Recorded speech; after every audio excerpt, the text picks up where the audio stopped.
Hey, it's Dana, Smart Club member of Standard Heating and Air Conditioning. When your AC isn't working, everything just feels off.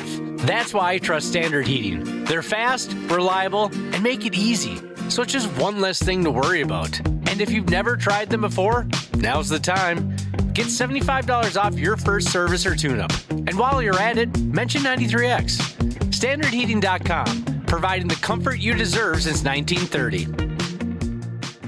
The 93X Half-Assed Morning Show. 93.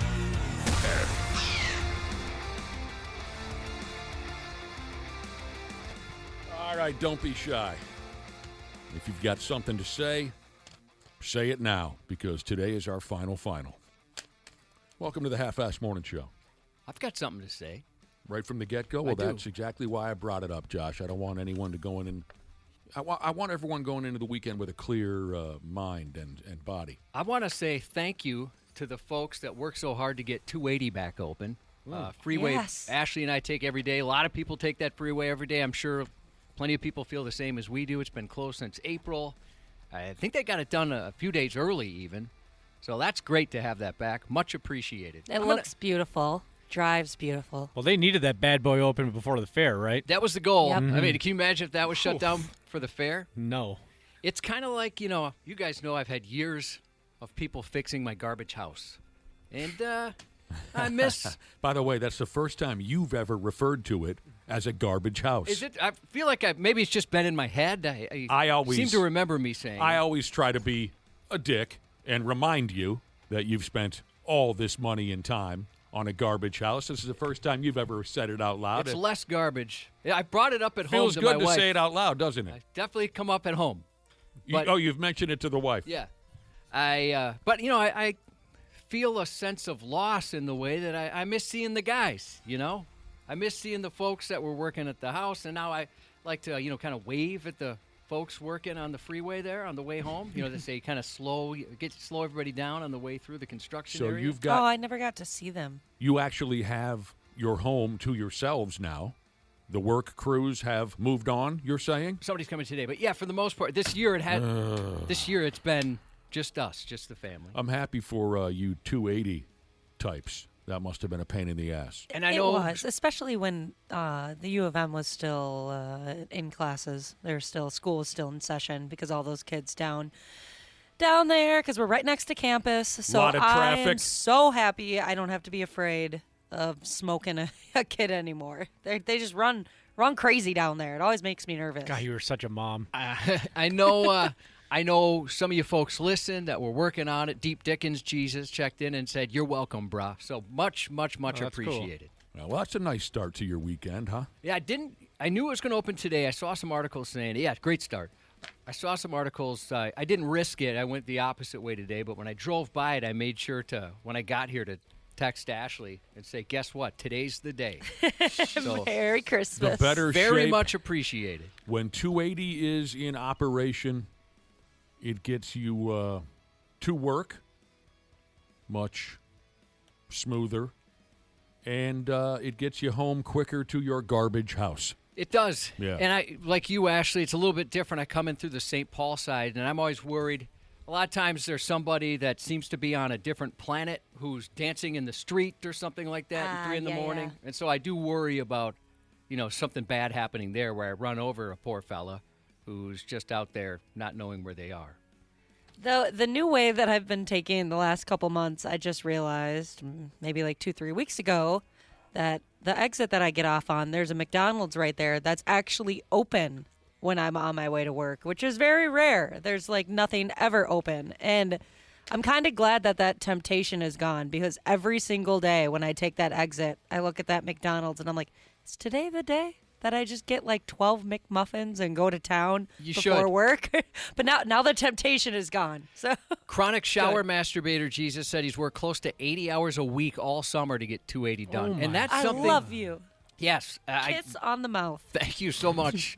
That's something that the articles mentioned, that these people were working so hard and so many hours that they were trying, and I hope they took care of you like the article mentioned, that the people in charge are trying to think, how can we not make these folks go insane with that many hours working that hard. So Wonderful. Man. it definitely it is appreciated.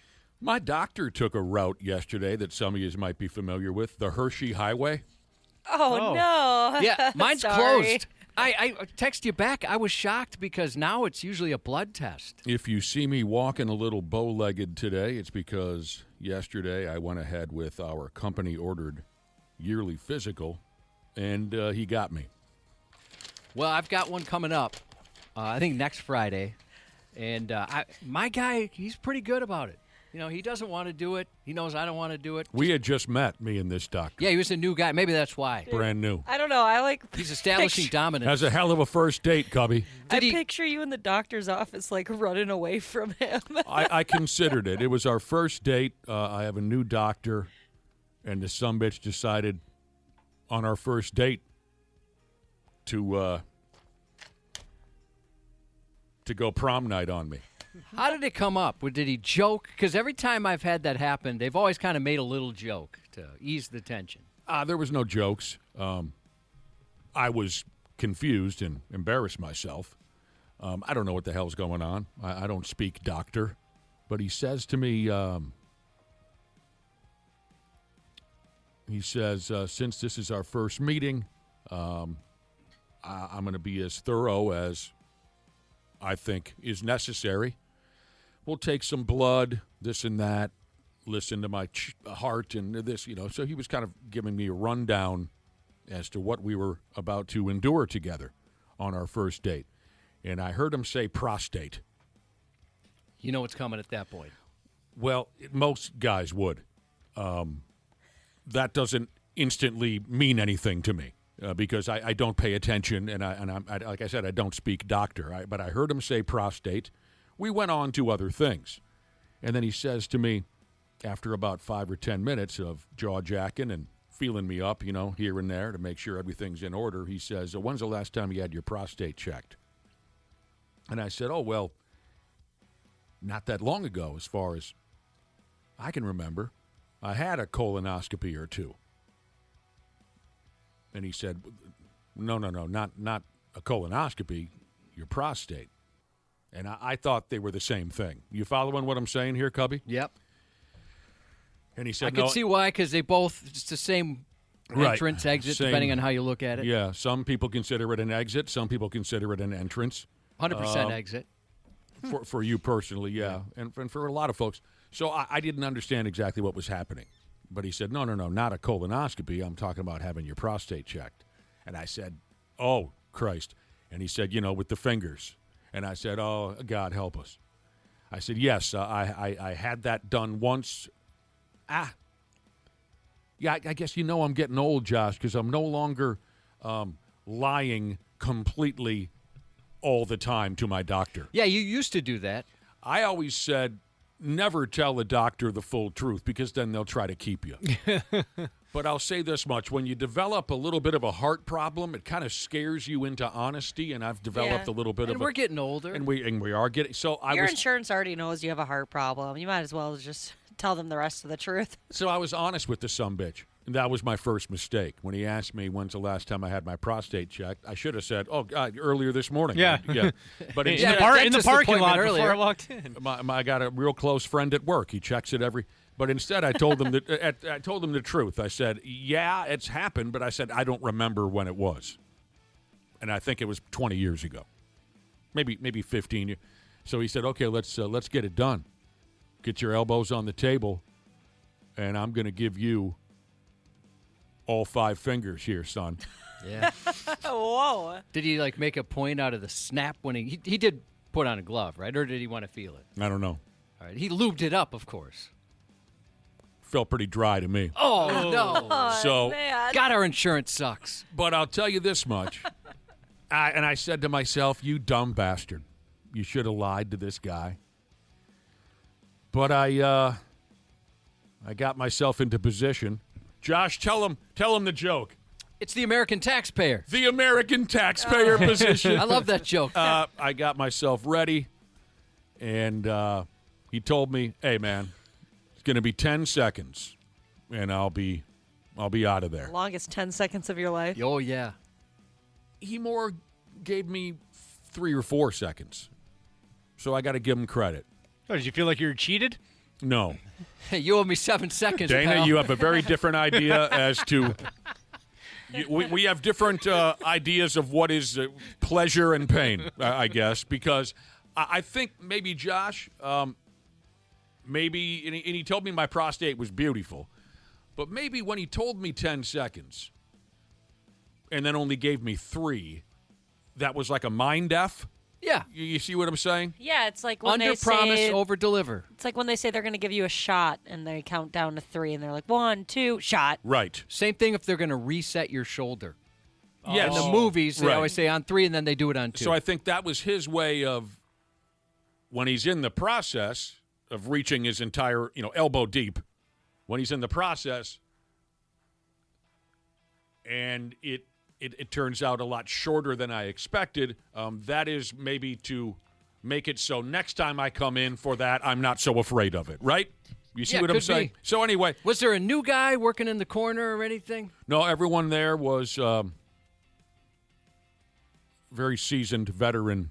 Nobody's puking their guts out anymore. No. Was there a Well, student? if a new guy would have been in the room, I'm certain that he would have found the corner.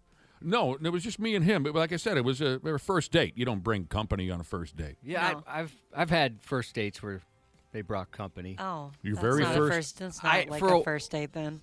You may remember for a while it seemed like anytime I went to the doctor, they would bring students in. It was usually I had an embarrassing thing going on. So think maybe that- they just wanted to come in and all laugh. One guy had a bow tie. I'd never seen that before in a doctor's office. Yeah, you. Oh, that's adorable. As we've mentioned before, you've been abused. I hate when they ask me that because, like, am I going to say no? No. There's only one time I ever thought about saying no, and I caved. Interesting that you've had so many experiences where they invite a crowd in to check your genitalia. It's not just you and the doctor. He brings in an audience for it. I did not have that experience yesterday. It was just me and him. Biggest crowd was 3 students and the doctor, and the doctor was totally a jerk to them. And your little pee-pee. Yeah, it was my penis. Yeah. I think more times than not, I've had students in there when they're doing I'm anything. sorry. One more time? More times than not. More times than not. I usually have like students in there. Yeah, you people are being. You people could file a lawsuit if you wanted to. I don't would know if- probably be leaning more towards a no though if I was getting a pap smear, but then I think of the time that I have had students in there, and it's when, like, Pap smear. yeah, those God, they suck. really could have came up with a better term for Yeah, that. no kidding.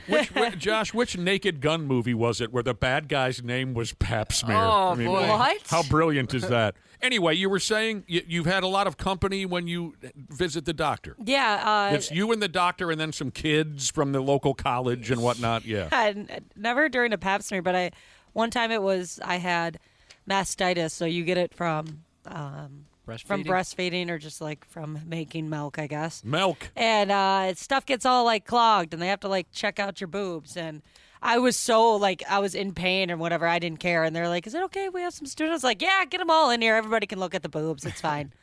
Hey, you guys haven't lived until you have a young college student hoping to be a doctor someday grab onto your testicles and then be treated so poorly by the doctor, start crying. That's when you know you're doing some real living. That's Wow. Yeah, So I should be there- clear. It wasn't my wiener. Suddenly there were 2 people in the doctor's office crying. Yeah, there was certainly you me. And the, I walked yeah. in there crying, and yes, she's supposed to be. I had what was called a varicocele, and supposedly, you can feel like it's gross, but like a bag of worms behind the nut.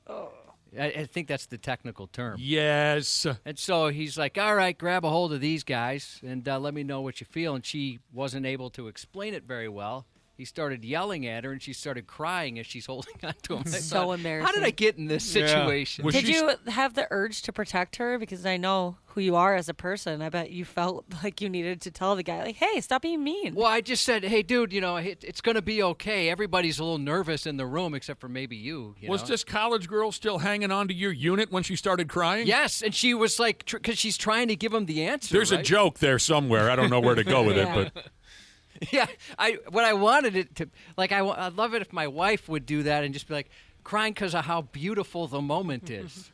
Not because they're getting berated. Yeah, by you've some been abused. jerkwad urologist. You've been wronged a few times at the doctor's office. No company, just me and him. Naked Gun, the original movie from 88 or 89, Josh? 88? I always have a year. My first instinct is always a year ahead of when it should be, or excuse me, behind. Leslie Nielsen, Priscilla Presley, Ricardo Montalban, George Kennedy, O.J. Simpson.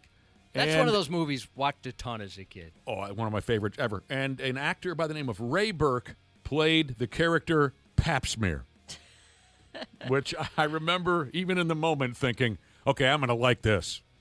I wish in some weird world that there would be a choice. Like you can either do a pap smear or you can do what you just went through, Nick. Because I would never get a pap smear ever again in my life. Oh, would- you think it'd be worse? The you pap would- smear's worse? Oh, 100. It lasts longer, and they You use would a always- metal device. Oh, the you know? speculum? Is that what Yeah. that's called? And that's just, and then they have to like get a Q-tip and like Ugh. So they mention the word scraping a couple times. I don't like that word. And your feet are up in those stirrups. Yep. Yeah, women are texting in saying the same thing. Like, hey, if you think any of the prostate's bad, we got to go through this. And, So you would always choose to go backyard over the Pap Smear. 100%. Yeah. You know what helped 100. me in those situations? I didn't Nick? like it. Yeah, it's awful. Now I don't think my guy will. I think we've got a relationship where we're not going to do that next week. But I always think this has actually helped me. There's people that enjoy this kind of play. And so, like, when I did my first colonoscopy, Oh, you mean in their personal lives? yeah, so I just had to keep thinking that, like, hey, this isn't going to be that bad. There's folks that do this recreationally, and they're not half knocked out. You know, they're not drugged up. Yeah. But the finger, obviously, you got to bend over through that. Just take it. It was a funny feeling, and I'm the process itself, of course, it's an odd feeling to have another grown man's arm reaching up your insides. But the funny vibe, Josh, was once it's over, and I can pull up my pants and my underwears. How fast did you do that, by the way? It's almost a race for I know. me. I'm sure you probably almost pull your lower lumbar out trying to get your pants on as quickly as possible. Casual. It was a natural amount of time for me to pull my pants and my underwear. But the funny vibe for me was then I spin around, and then he and I are just talking. Yeah. And he said it feels just fine. Your prostate is batting 1,000 at this point in your life. But that was where I felt, how do we carry on a conversation now? Yeah, what do you got But we going on did. later? We did. Yeah. I wonder if he could see it in my eyes. I bet was, he's used to it. That I was still a little afraid of him. Yeah. I tried to carry on a conversation. Oh, it feels good. Great, because I've been working on it. I didn't know what it's just the conversation there for the first 30, 45 seconds is really strange to talk to a man like we're friends after what he had just done to me. But overall, he said, Cubby, despite a couple of glitches here and there, by damn, I still got it. That's great. Do they kind of like warn you that the process is happening? Or I guess a better way to explain it is when I get a pap smear, the doctor that's doing it will usually like touch the inside of my thigh and then be like, all right, like here I am. I'm going to go lower. I'm going to go lower. All No. right, now we're getting close. Or No. is it just like I know what you straight mean. for the target? I know what you're asking. No, there's no warm up. He doesn't pinch my ass a little bit. Well, I was wondering if, he's like, all right, here's doesn't- my hand. I'm going to go Just gives it closer a now. gentle blow. No, he doesn't. But now that you bring it up, though, I think the first time I was, what do they call the prostate? What was he checking again? Your prostate. Prostate. The first time a doctor reached up inside me and squeezed my prostate, I do remember that he spit on my lower back. But no, there's no subtle Just surprise. There's Coming no- into the there- hanger. coming into the hangar. Parents doing their feeding their kid, with the spoon Here coming comes into the airplane. Yeah, here comes the airplane. Oh, God. No, there's no subtle rubbing or touching to, it's just room.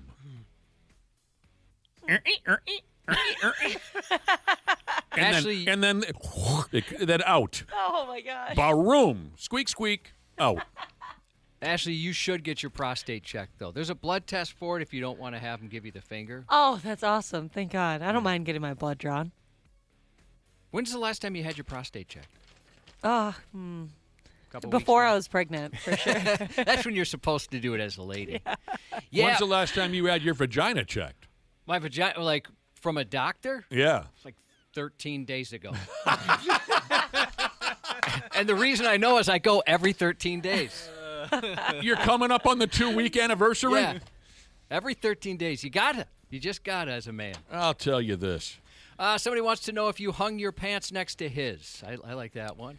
Yeah, I love that old joke. When the guy says to the doctor before his prostate exam or colonoscopy, "Where do I put my pants?" And the doctor says, "Right over there next to mine." Or what's the other one about feeling both their hands on your shoulders? Something along those lines. Yep. But despite what he's done to me, I do think that I will return. Oh, you found a good primary? I think so. They're always on me about finding one of those, and then I eventually did. And I saw her once, and I went to make another appointment with her, and they're like, "Oh, yeah, she left the clinic." And I was like, "All right. I went without a primary for 12 years, so I guess I'm going to do another 12. I have one, but she's so popular. If I want an appointment in 2028, I better get on it. Yeah, it's kind of how it goes. Sucks. I know what you mean, Ashley, where it's kind of a revolving door at some places. Well, I'm on my third. I had a lady before that, a lady before. Actually, you saw my lady once, Nick. When it was a last set. You were scrambling to get the physical done in time. Yes, I remember. This is still your doctor? No, she left. She's since gone. I got a new guy now, but I remember that. Yeah. she was great. You had a regular female doctor for a while, and I was in dire straits and needed to get my work physical as soon as possible, or else they would throw me off the insurance or whatever the policy is around here. And so I, last-minute emergency, made an appointment with your lady doctor. I don't really have any memories of her. This was 20 years ago, probably. Oh, that was a long time ago. Yeah. Sorry, go ahead. Quite a few people are texting in saying that I was the one who was abused yesterday because they're saying their doctors just give them some type of a blood test to check the prostate. That's what I was saying. I texted you that yesterday. I was surprised. Well, here's the thing. I just want folks to know there was blood. Oh, no. So just in case I don't know if you. I don't know if you did pass. I then. did. He said it was aside from the blood. He said it was. Prog Metal Jesus said his first physical in years. The doctor walked in the room with and he had this statement. "Well, you're obese. Not a high, not a low." First thing he said when he walked in. Oh. He said he weighs 255 at 6'2". That doesn't sound obese to me. Well, you know how that sounds goes, right? I mean, Yeah, what that are stuff you? is What are so you, false. Josh? You're 5'3", 5'4", 119 pounds or about something? 5'9", 145. And you, which is, You're probably considered underweight. Yeah, you're built like a ninth grader. but it's stupid. Like But a you- muscular, handsome ninth grader, kind of like a above his age type No, of thing where I no. could pass for a college No, not kid. like the starting quarterback on the ninth grade football team. More like the science kid who gets his ass kicked in the gym locker room. Go on. But where am I going with this? You're what, 5'4" and 114 pounds? What did you say again? I already said. But I bet. I'm about 5'9". I have to throw in the about because I'm shrinking, and 145. But I bet if you put on 5 pounds, you might hit that obese mark. Overweight mark, I bet. Probably. You guys, I mean, we've covered this up and down. The doctor's regulations for our weight is insane. It was made in like 1945. It's insane what they consider overweight, what they consider obese. It doesn't make any sense at all.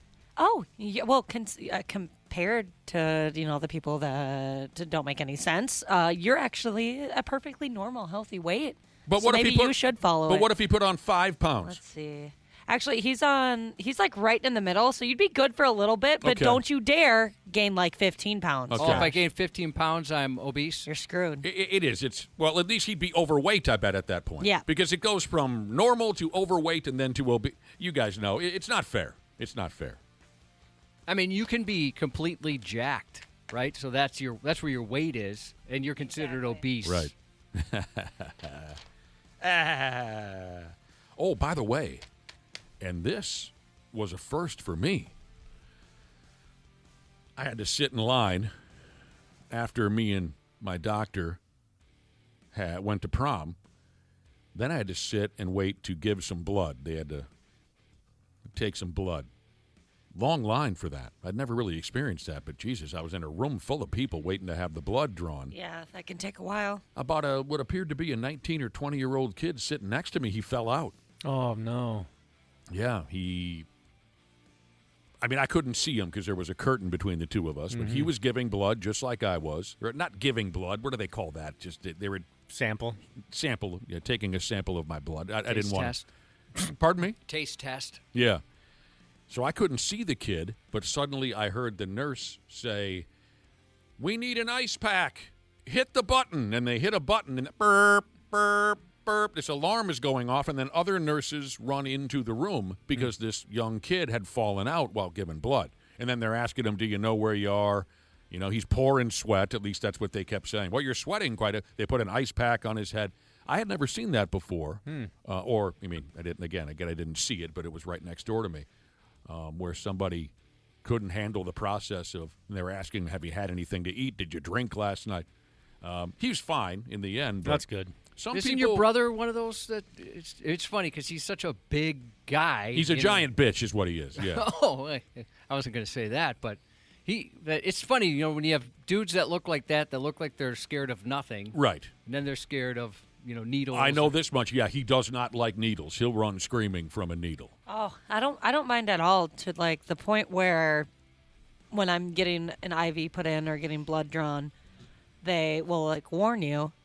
And I'm like, no, it's fine. I love it. Like, I just, like, say that without even thinking of it. And then I'm like, wait, that sounds bad. This is going to make me look like I use needles recreationally. Like, no, I don't love it. I just don't mind. And I think it's cool to watch it happen. It never has bothered me getting a needle in the arm or wherever else they have to put it. Back to the old-fashioned prostate check. I always like to talk about my bro Hot Tub up there in lives up there on Breezy Point. Oh, nice area. Lucky. Yeah. Been to a couple weddings there. He's a pimp. He always has been. A number of years ago, same age as I am, old Hot Tub, he went into the doctor, and the doctor said, "Well, you're at that age now where I'm going to check your prostate." And Hot Tub, being a lot smarter than me, he knew what that meant right away. Like I was telling you earlier, I didn't really know what he meant when he said, "I got to check your prostate." I'm thinking, what? That's how clueless I am. But the doctor says to Hot Tub, "You're at that age where I should check your prostate." And Hot Tub said, "Yeah, you're not going to do that." And the doctor said, "Well, don't you understand that early detection can help save your?" And he said, "Yeah, it's not going to happen." And the doctor said, "Hey, there's nothing to be afraid of. It's 10 seconds, and every guy in the world has to do this at one point. It's better you do it now than." And Hot Tub just put on his coat and walked out. Said, "No. Not going to do it." You can do that. You Yeah. can say no. Chaos coordinator Shiza said she draws labs all the time, and 9 out of 10 times it's the guys, the big guys, that are the ones that freak out over that. The needles? Yeah. Yeah. Yeah, you big guys are just a bunch of sissies. I had to call Josh and Dana always say. Oh, constantly. I'm getting my tattoo finished. So Are you? far, it's just you big guys. It looks great so far. It's a lot of ways you expensive. could go with it, too, now. It's expensive. You're checking with someone as to how to spell sissy? Yeah, I before gotta. I don't know which way to spell it. Is Yeah. there a silent T like tsunami? Is it Y or I-E? I don't know. I'll have to Google it. There you go. Well, we got something to talk about, Dana, or you've got something to talk about. You Oh, got a big yeah. party. Oh, yeah, I was going to ask people as we're going into the weekend if anybody has any gigs. I sure do. It's the official 93X Shinedown pre-party tonight or I guess this afternoon at Treasure Island Casino. Inside the Parlay Lounge, registration starts at 2:30. We're going to be giving away things every 10 minutes. So it's not one of those things where you register and you got to sit there for 2 hours. We're snapping these things out. We've got upgraded tickets in the 10th row, VIP passes, even a Shinedown guitar. It's going to be a lot of fun, so come swing by. That guitar looks sick. Yeah, it's a Jackson, Nick. I've always wanted a Jackson. Haven't had the opportunity or the finances to get one, but it's a sweet guitar. I Yeah. saw that in the promotions office the other day, and I thought about stealing that sucker. Well, come by the Parlay Lounge. Maybe you can win it. Yeah, and then you can, watch and see who wins it, and then go become friends with them just so that you can use the guitar. Oh, yeah, drug them and then take the guitar. My Perfect. ukulele is a Jackson. No, it's not. A Jackson guitar. So Shinedown's playing the big casino outdoor showdown. Yeah, Treasure Island. It's going to be a lot of fun tonight. They're a cool band, and the Parlay Lounge inside, these are very fun events. Like I said, the giveaways just keep coming and coming and coming. That's I great. love Treasure Island. It's so much better than when you have just one giveaway and folks have to sit there and wait for 2 hours. Right. And the Michelob Ultra people will be there, $5 Michelob Ultras. Dude. Be a good time. What time does it start? Registration at 2:30. Party starts at 3 o'clock. Oh, and also, God dang, that is an early beer party. the opener from Ashes to New are going to do a little acoustic set, too, right away at 3:30. Oh, that's sweet. I love when they do that. Yeah, a lot of things happening. You're a Fun. fan of them guys, are you? Yeah. Oh, yeah. I love Shinedown. I'm super jealous. I remember many years ago we had those boys in studio. What I remember about them, they were very friendly. You know what else I remember about them? What's that? Lots and lots of facial hair. They were a heavily bearded band. But this is 15 years ago or so. Yeah, I don't remember. Heavily bearded. Show-offs, right? All right, you bastards. Let's get moving in the right direction. Appreciate you tuning in. It's our wonderful Friday broadcast. Oh, sure, we'll drag Randy Shaver and Brad Rader into the scene a little bit later. Next up, we'll hit up the Stupid News Report back in a few minutes. Hey, it's Dana, Smart Club member of Standard Heating and Air Conditioning. When your AC isn't working, everything just feels off. That's why I trust Standard Heating. They're fast, reliable, and make it easy. So it's just one less thing to worry about. And if you've never tried them before, now's the time. Get $75 off your first service or tune-up. And while you're at it, mention 93X. StandardHeating.com, providing the comfort you deserve since 1930. Years of hard work, and now you've got pain in your back, your shoulders, your knees, maybe your joints. You need help. Randy Shaver here with the answer. Dave Bialke. He's got over 30 years experience in getting workers' compensation benefits for people just like you. Don't suffer. Call Bialke Law today. 763-571-2410 or go to bialkelaw.com. That's BIALKE law.com. And it spells relief for you.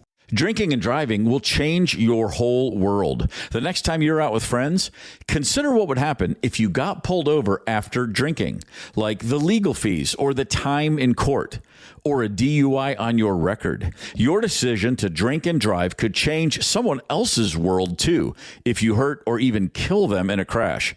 Instead, what if a decision to call a sober ride changed your world for the better? Drive sober or get pulled over. Paid for by NHTSA. Stupid news on the Half-Assed Morning Show.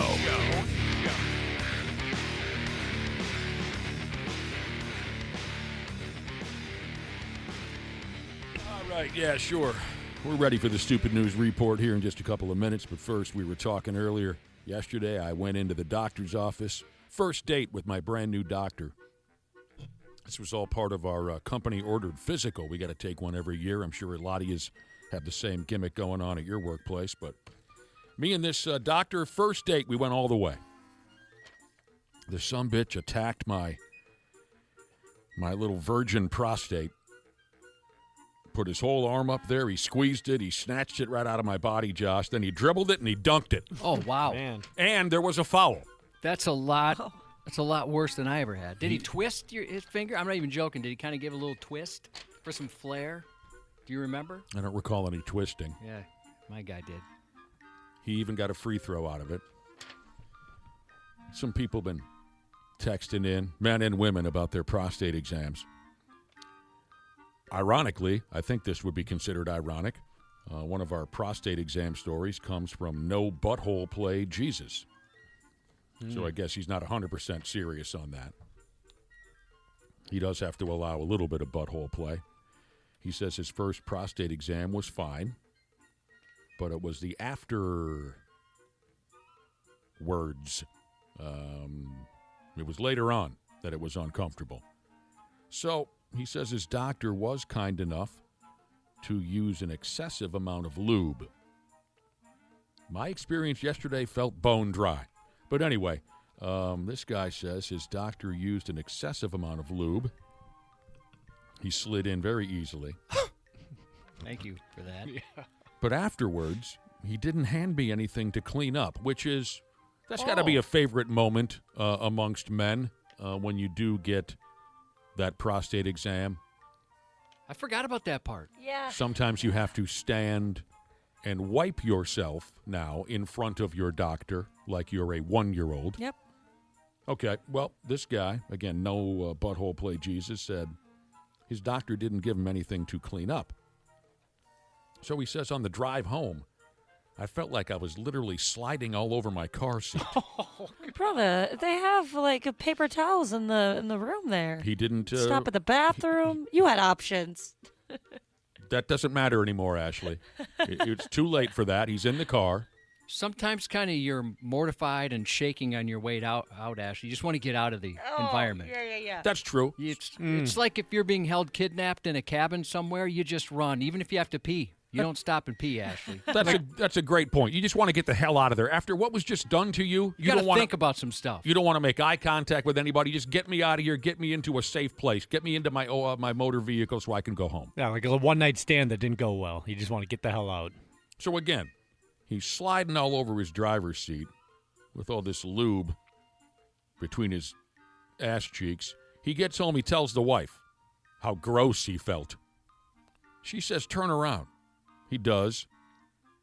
And she starts laughing her ass off. All that lube had soaked through his pants and underwears. My gosh. So he had a huge oily stain on his ass. I'm assuming, he says, my stop at the gas station on the way home was amusing for those who saw me. It's kind of like how they used to, when I used to get ultrasounds, they would just like, they put all that gel on your belly, and then the person would just like toss a towel at me.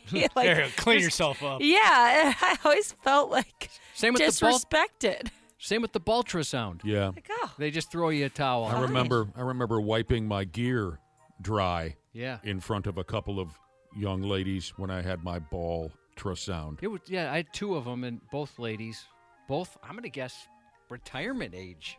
But they were just passionate about what they did. Well, yeah, I wonder what it is about that when they throw you the towel. They are kind of rude about it. yeah, clean yourself up. Yeah. Whore. Yeah, like, You disgust me. Why would you let me do that to you? it is very much like they're saying, clean yourself off, whore. I'm done with you. And the towel's not even clean. I can't believe you just let me do that to you, you whore. Yeah. Here's your towel. Here's your money. Get the hell out of the hotel room. I mean, I had an experience once where a guy broke my nose for me at a beer league hockey tournament. Sloppy, uncoordinated donkey that he was. It wasn't intentional. Dude follows through on his slap shot like a squirt hockey player, no control over his stick, and he wraps me in the mug, breaks my nose for me. Had to go to the doctor's office in this tiny little town. There was one doctor's office, and it was about the size of a gas station bathroom. Tiny little joint. So my nose is broken. I'm bleeding all over myself. And the doctor lays me on my back. And he says, okay, I'm not going to use stitches. I'm going to use the glue. And I said, I don't give a rat's ass what you do. Just close it up for me. I got a tournament to win. This is beer league hockey. This is serious stuff. I could just get me back on the ice. So I'm lying on my back, and he glues the skin together right on the bridge of my nose, and he had to glue, because the guy opened me up a little bit, too, along with breaking my nose. He had to glue me kind of right between the eyes, too. And he says to me, okay, this glue might start running into your eyes. He says, tell me if you feel it on your eyes, because that's not good. And I said, okay. So he begins to glue the skin together, and I feel it start running down into my eyes. So there I am. I'm laying helplessly on my back. I don't work at the doctor's office. He does, right? I'm laying there, and I feel the glue start running. And I said, okay, some of it's starting to run into my eyes. And he goes, well, get up and wash it off then. He hollered at me. And so then I hollered. I said, I don't know what the hell I'm doing here. You're the friggin' doctor. I would have yelled back, too. He points at the sink. Go right over there. Wash it off. And suddenly I'm having a shouting match with this. I didn't understand what the hell was going on. But Dude. again, small town. I'm imagining this guy assumed he was going to kick his feet up all day without seeing a patient all day long, and I interrupted that piece for him with my broken nose, and I put him in a bad mood. We had a shouting match over skin glue. Army Mechanic Jesus, he's having a bad morning. You were just reading a text from No Butthole Play Jesus, who had all that lube and it soaked through his pants.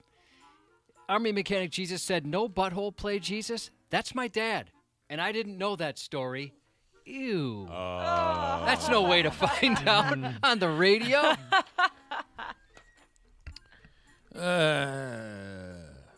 Okay, we covered this already. Nurse practitioner Jesus is texting in. And she says, OMG, you dudes need to shut it with the whining about your prostate exam.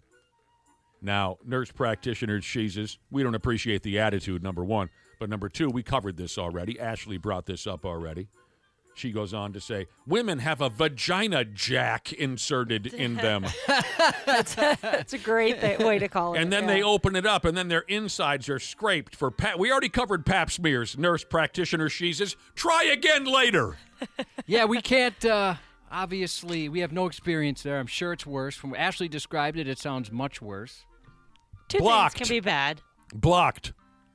Oh, did we block her? We blocked her. I'll unblock you in a second.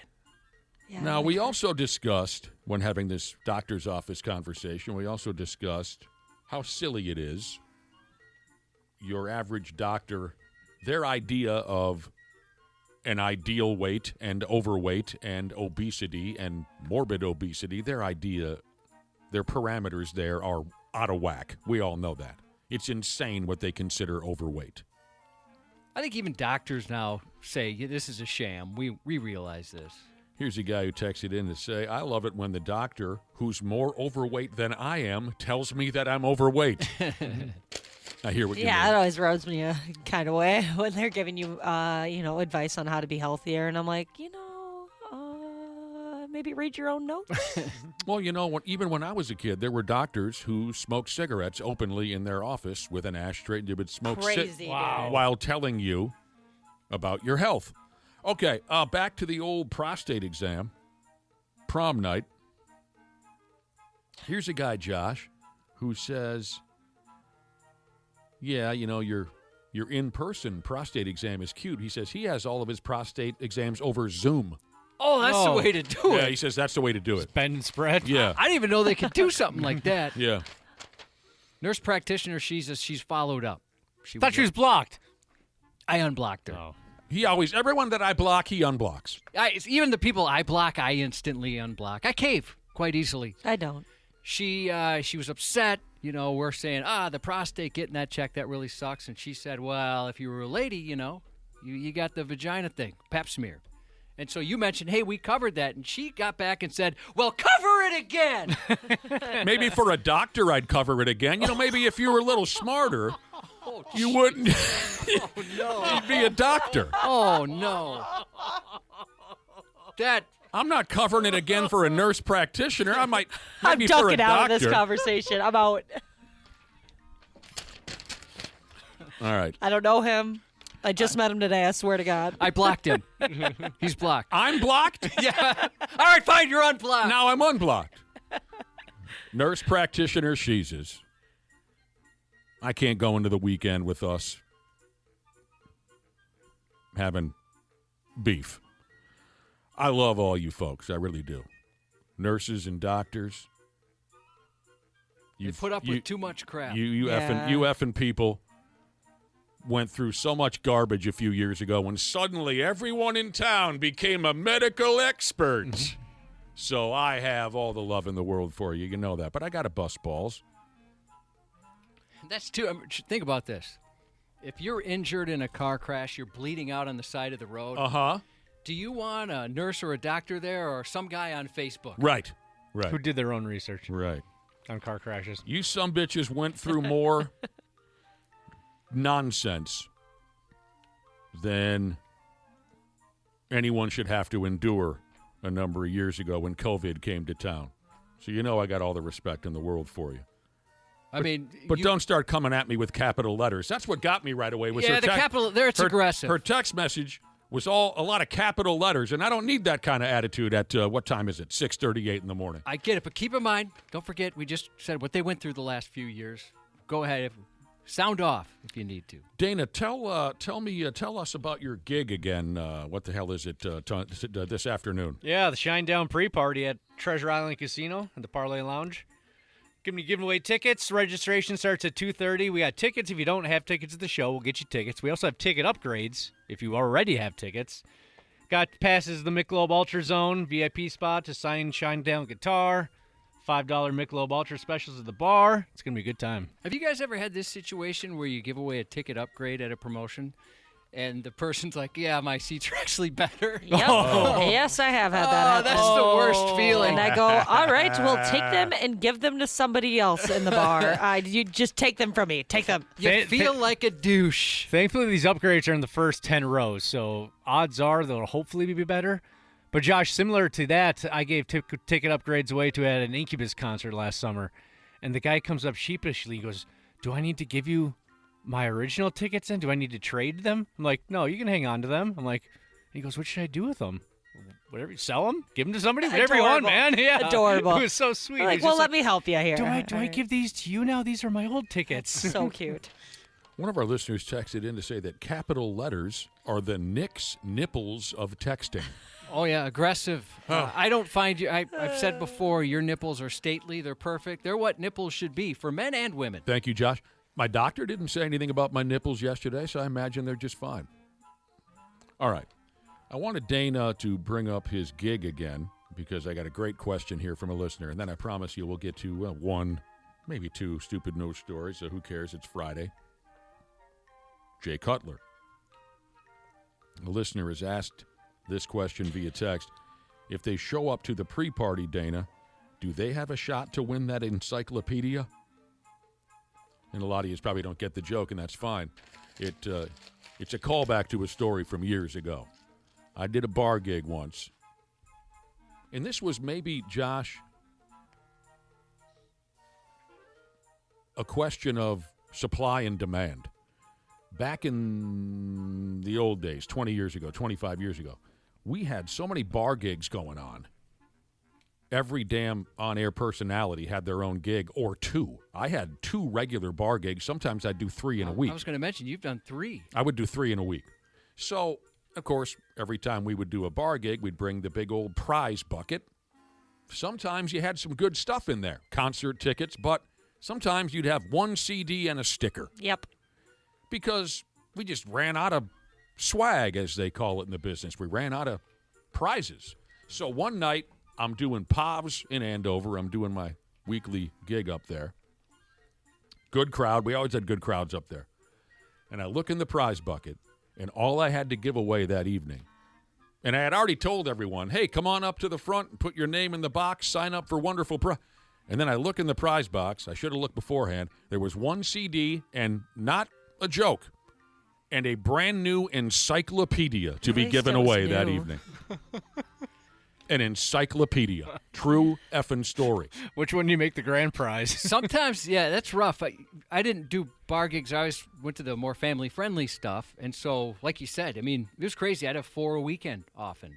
And you'd get to, like, hey, we're out here at a kids' carnival, and we're giving away condoms and matches. So usually you just wouldn't give anything away. That nobody really paid attention to where you were going. Right, they would just throw stuff in the bucket and say, here you go, on your way. Here's a 93X lighter, pal. My favorite is when I've gotten to a promotion, and obviously it's for 93X because that is who I work for. And then we'll have like a couple things out there that came from like KQRS. And I'm like, no, what are we doing? This is crazy. Or you've experienced this, Nick, where we'll give away a T-shirt for a movie that came out 22 years ago and did nothing. A movie that was instantly forgotten. Here's what you do win. that, yep. Here you go, Donnie. You win. I draw a name. Donnie, come on up. And I have to hand him a Dude, Where's My Car T-shirt. I also like when and it's Dude, 100 Where's My Car was 10 years old. What's that? I also like when it's 100 degrees out and they have chocolate in a bowl. I'm like, what are we doing here? I'm like, no, it's all melted. It's disgusting. I'm not sure I'm following You've given you. away chocolate before? You've given away... Yeah, we usually, and now, I don't know, somebody must have ordered some candy like 10 years ago because we give away candy now. We gave away candy at a recent one. I thought that was awesome. I mean, it wasn't chocolate. I never did a gig where it was 100 degrees. And I also never did a gig where I gave away chocolate in a bowl. I did some parking lot gigs the past couple of years. You know, well, you're more of a parking lot person. Yeah, I am. They don't allow me in the store. All right, sure. Let's move on to the stupid news. And we were just talking yesterday about school. It's time to go back to school. You ungrateful little bastard kids. You're all done. Get your asses back to class. Stop bothering us grown folks. Take that 6-7 and blow it out your ass. What I have here for you, for starters, is a teacher in Houston, Texas. I'm not sure what grade she teaches. Little kids, high school kids, I don't know. Look like little kids. Oh, yeah, little kids? Mhm. The story tells me that she is conducting an interesting social experiment. And it's stupid. And it's disgusting. She's put together a farting rule for her classroom, a farting regulation, a farting directive, a fart ordinance, you might say. And here's how it goes. Her students have a choice. When they have to ass, they can choose to fart secretly in the hopes that their classmates will blame someone else, or they can go to a designated area in the classroom and openly fart. Is there like a corner? So Stop. I hate Funny you say this. that. I hate this a lot. So much. they can go to a designated area in the classroom and openly let her buck so everyone knows that they are the farter.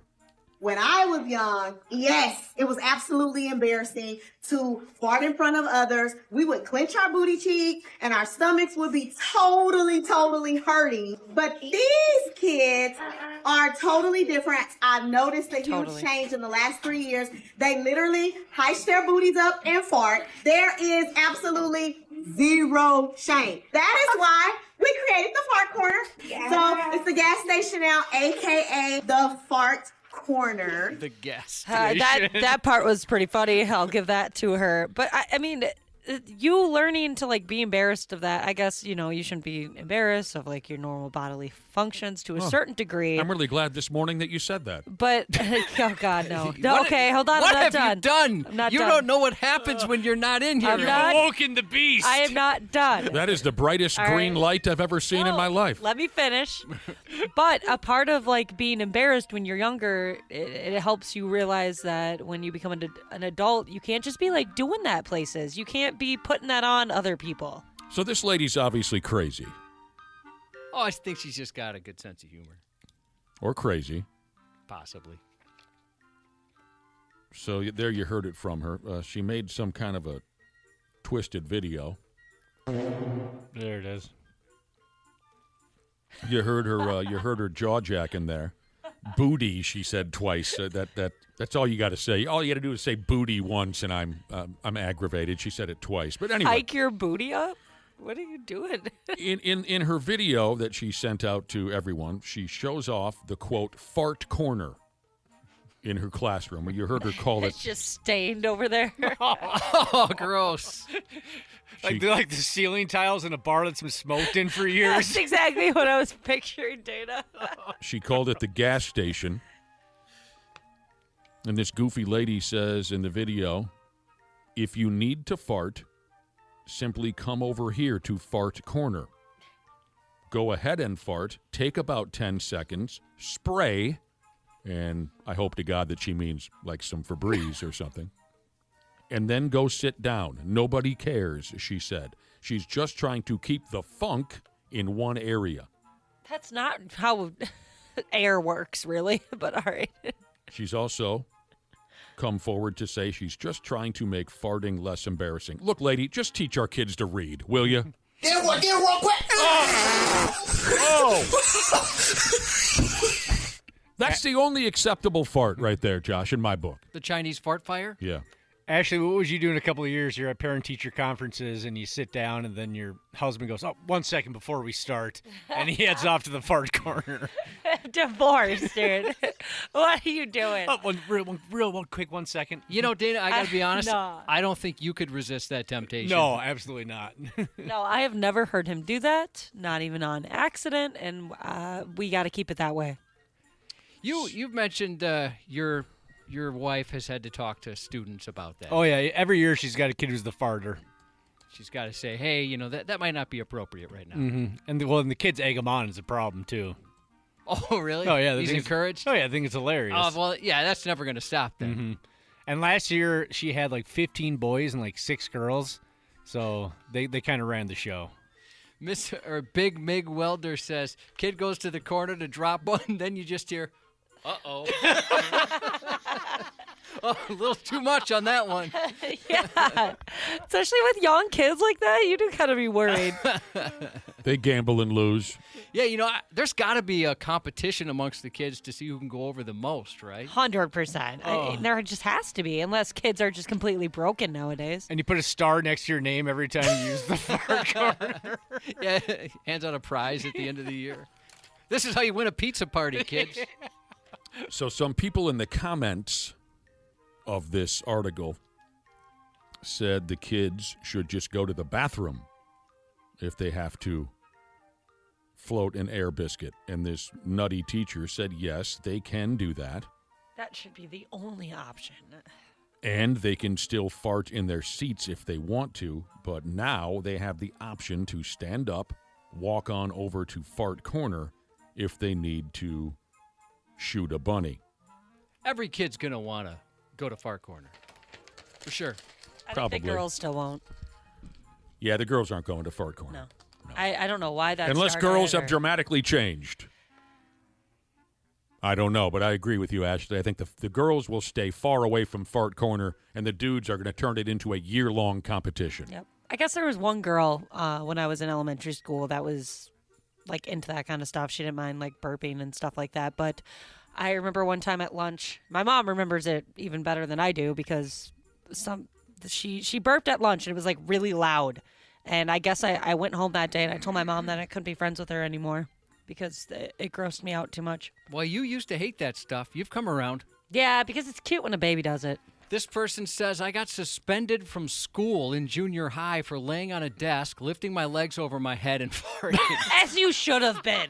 As you should have been. They just made you a hero. Yeah, What are you doing? What are you, suspended or student of the month? Put your leg like he's like giving birth, like grabbing his leg. What are you doing?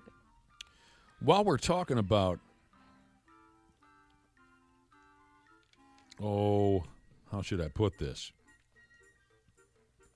Well, I don't exactly know how to put it. I'll just go ahead anyway. I bet a few people might have needed a fresh pair of drawers after this little episode. Over there at what they call here the, quote, gaming center. Now, the way they explain that is a gaming center. They call it an adult playground, and don't get the wrong idea. An adult playground. They've got a pile of different themed rooms. There are physical and mental challenges, this and that. I think you get the idea. That's how they describe this gaming center. You ever been inside of a joint like that? Do you know what they're talking about? I can picture it. Mm-hmm. Hopefully they still make room for the skee ball machine and maybe a Pop-A-Shot basketball game and whatnot, but they call the joint Level 99. I don't know where it is, and it doesn't matter. Here's how things started to go wrong at the gaming center on this particular day.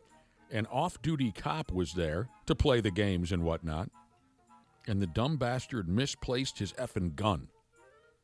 Oh, that's got to suck. He did. Can't even imagine. Is it normal when you're off duty to like bring that around? A lot of cops do. Yeah. I wasn't sure. Okay.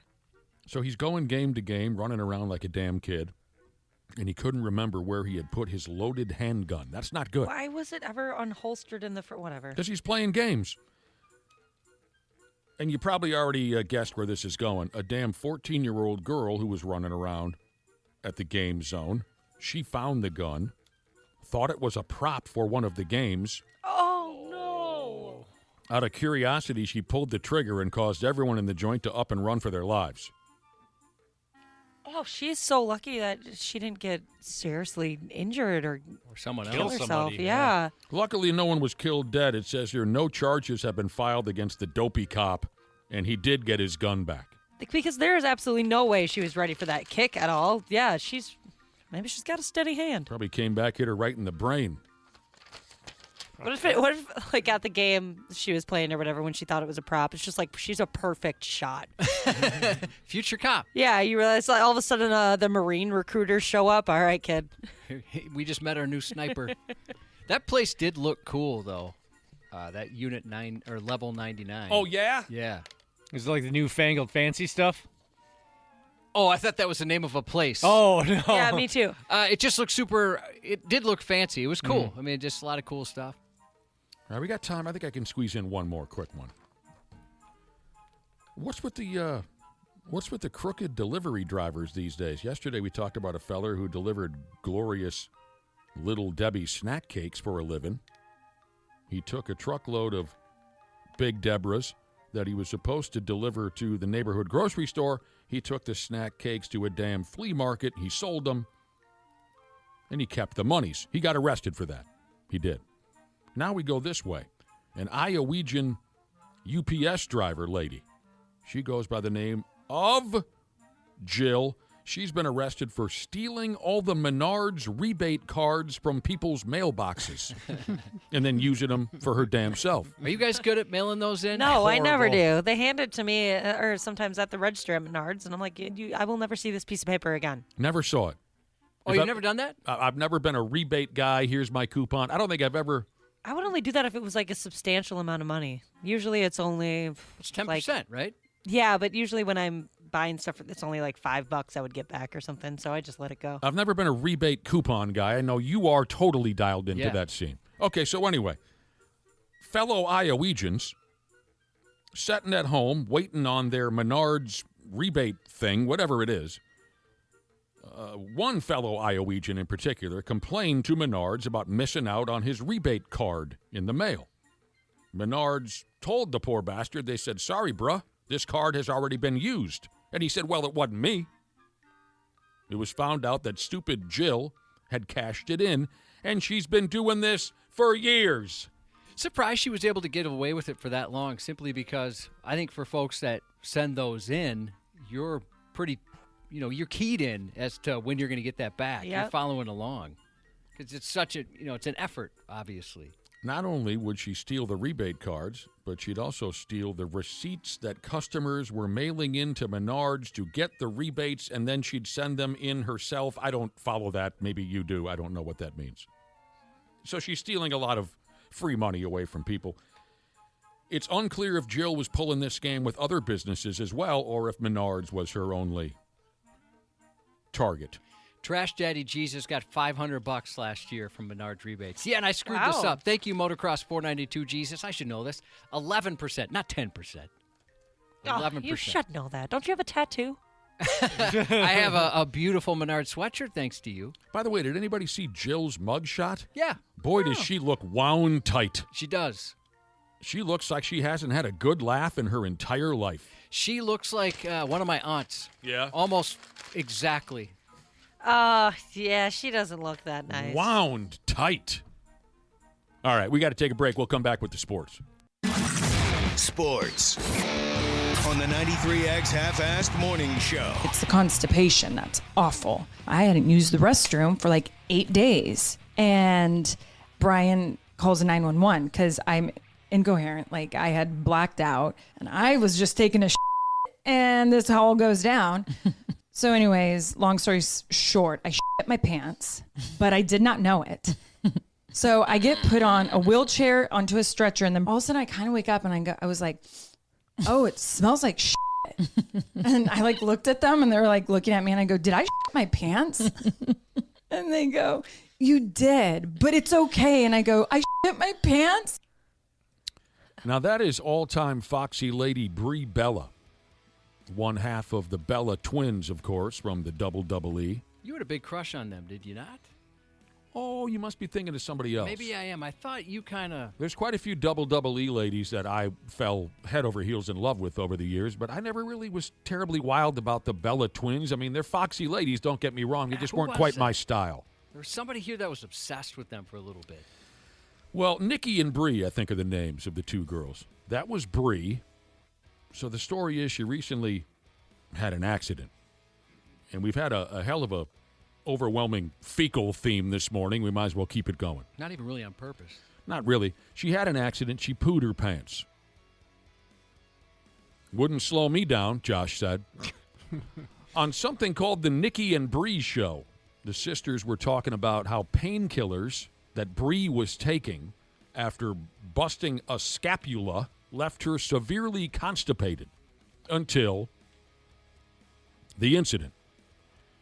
When she was finally able to release the fury, it was so much poop at once she passed out on the toilet in her house. Oh, that poor gal. Her husband called a lawyer first and filed for divorce, and then he called 911. Then he called an ambulance. Her husband's wrestler Daniel Bryan. Oh, he's the one who married that one? Mm-hmm. On the ride to the hospital, so, I mean, unbelievable. How horrible. She passes out, falls right off the head. There's everywhere. On the ride to the hospital, she noticed that she still had poop in her pants. What a realization. At that point, though, after everything that just happened to me, I don't think I would care.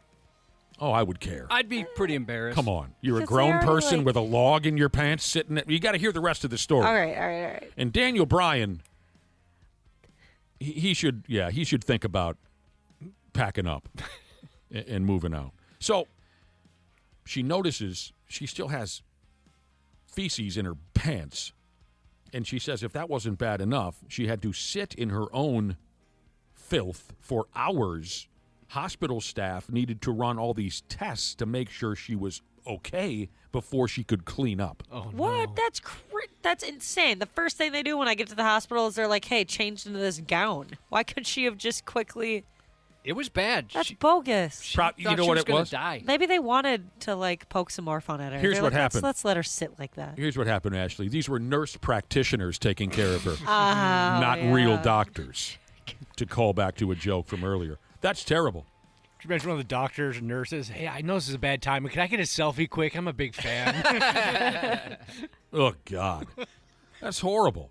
Horrible. Fell right off the toilet. I told you already that one of my buddies went camping with his wife. You know, they've got a beautiful camper with a toilet and everything. And he told me, he said, man, the other day I had to clean out the camper toilet. And I saw something my wife left behind in there. And he said it was huge.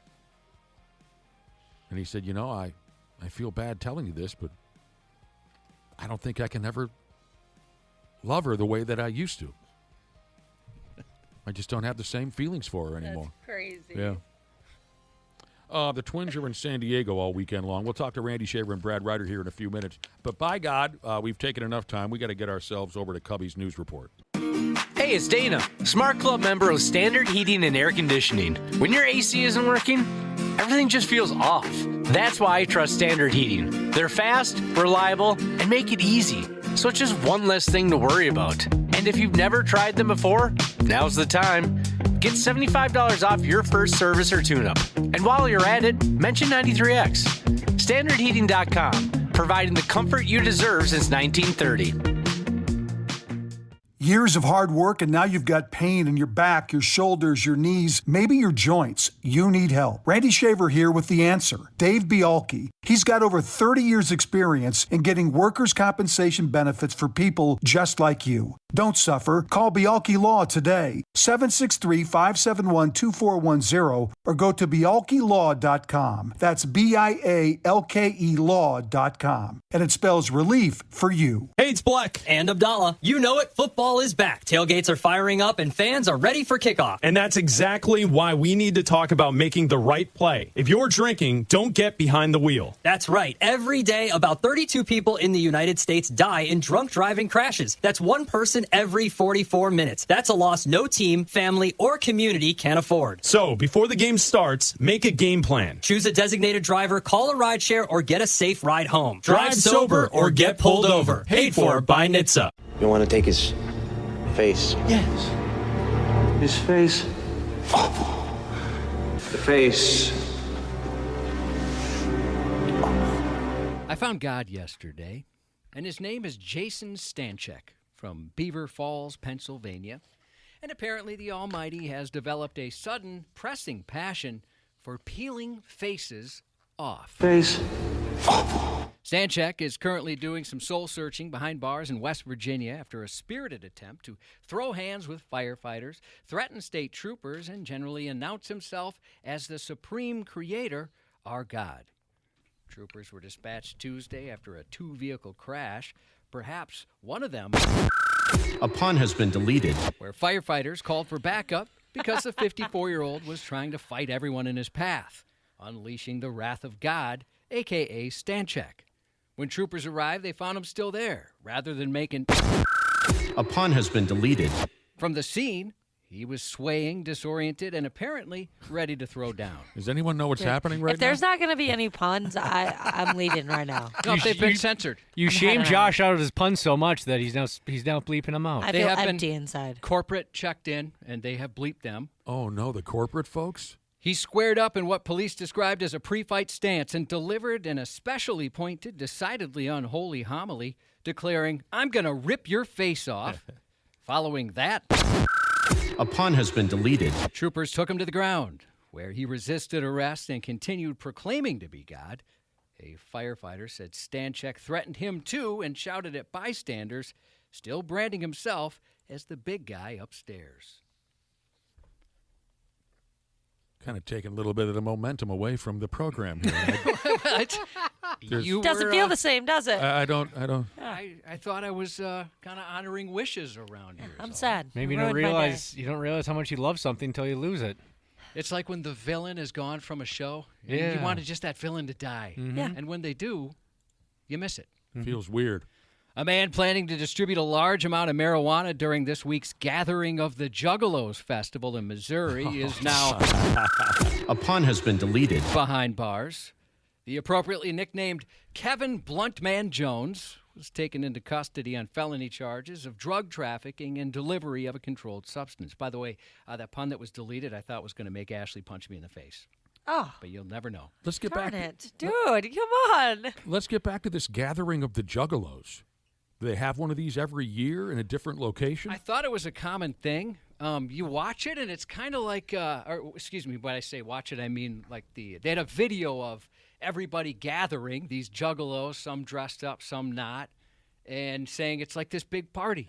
You show up, we're all family. Even if I haven't met you yet, we're family. And a lot of them seemed high. Have we ever I wonder if the Twin Cities has ever hosted a gathering of the Juggalos.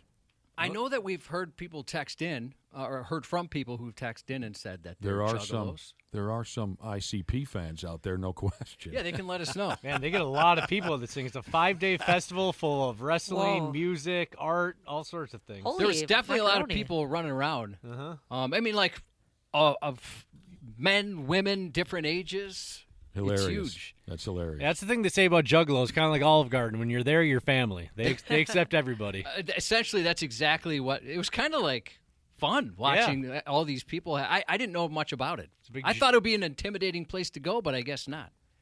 The Mid-Missouri Drug Task Force didn't even need a tip line for this one. They just checked the official festival website, where Blunt Man's one-stop shop had proudly advertised he'd be open for business. He's now closed for business.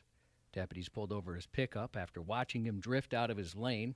A canine sniffed out the towed camper, where officers uncovered a green Avalanche alongside laminated signs reading, "Weed for sale," the number 4. Of course, the number 4. Oh, what? Yeah, I guess he just thought they weren't going to do anything about it, but the Yeah. cops, they have shut him down. Who the hell brought pot to an ICP party? It's just like he's got a camper. He's just selling the weed out of there. Doesn't sound right That's to me. his side business. I figured that was a straight-laced crowd. On the topic of business, the name for a group of ferrets is a business. Historically, also Wow. called a busyness. But if you see a group of ferrets running around, first and foremost, be careful. But they're called a business. With horror, action, comedy, and family adventure all hitting theaters, there's a little something for everybody this weekend. First up, if you like your horror with a supernatural twist, there's Insidious: Out of the Further. A young mother raising her daughter in the house where she grew up discovers she can enter a realm known as the Further and more importantly, bring the things living there back into the real world. Oh, gosh. Dude, they get me every time. I have not seen an Insidious movie. Oh, really? Oh, I absolutely love them. They're all good? Yes, I in think my opinion. Some people don't feel that way, but I like them all. I tried one or two of them, but I didn't think much of it. Not your thing? No, I don't Whatever. think so. Jason Statham is back in Mutiny. Statham plays Cole Reed, a former Special Forces soldier whose billionaire boss is murdered right in front of him. Reed is framed for that crime and forced to go on the run as he tries to uncover an international conspiracy. The studio's plan was to make us wait until Mutiny's official theatrical release to see the film. But if you happen to be scrolling through Prime Video on Wednesday, congrats. You might have watched the entire movie. The film briefly appeared on Amazon streaming service for reasons that remain unclear. Sounds like it was a boo-boo. While it was no longer available, some subscribers managed to watch the entire 95-minute film while it was up.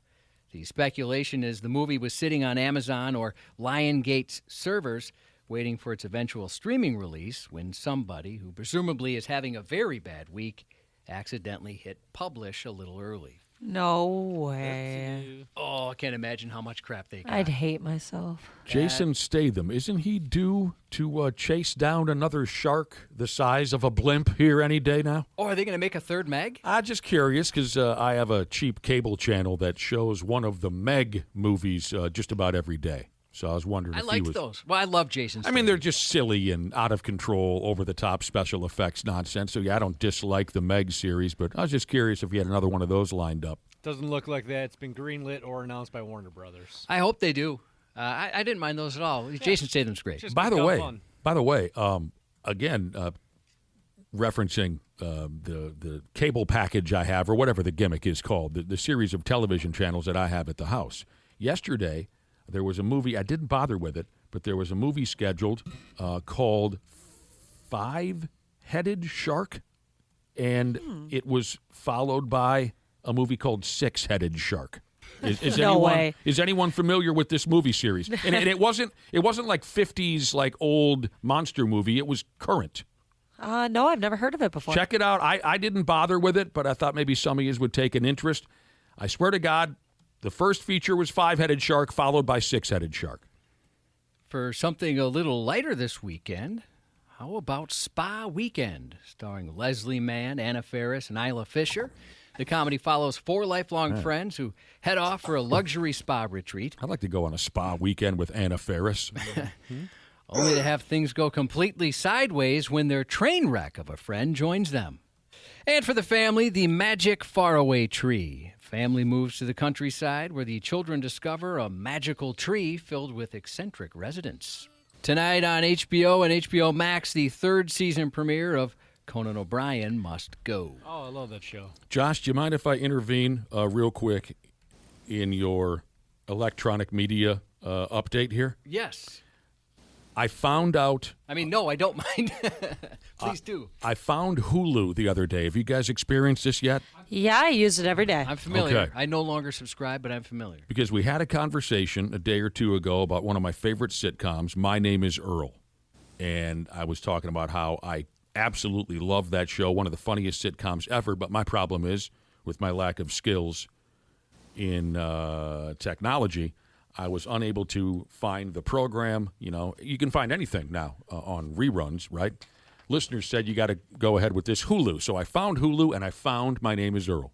And I clicked on an episode, and I got to tell you about a scene that knocked my D in the dirt. So Earl and Joy are together. Joy, played by, again, her name, Jamie Presley, stunning, hot, and so hilarious in that character.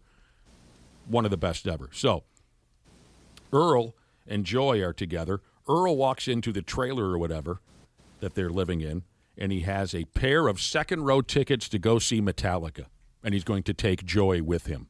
And she goes crazy. She loves Metallica. She's like, oh, my God, second-row tickets to go see Metallica. And he said, yep, you and I are going to the show. And she says to him, I'm going to take my panties off and sit on your shoulder. And Earl says, well, that might upset the people sitting behind me. And Joy looks around the room and says, There's nobody sitting behind you.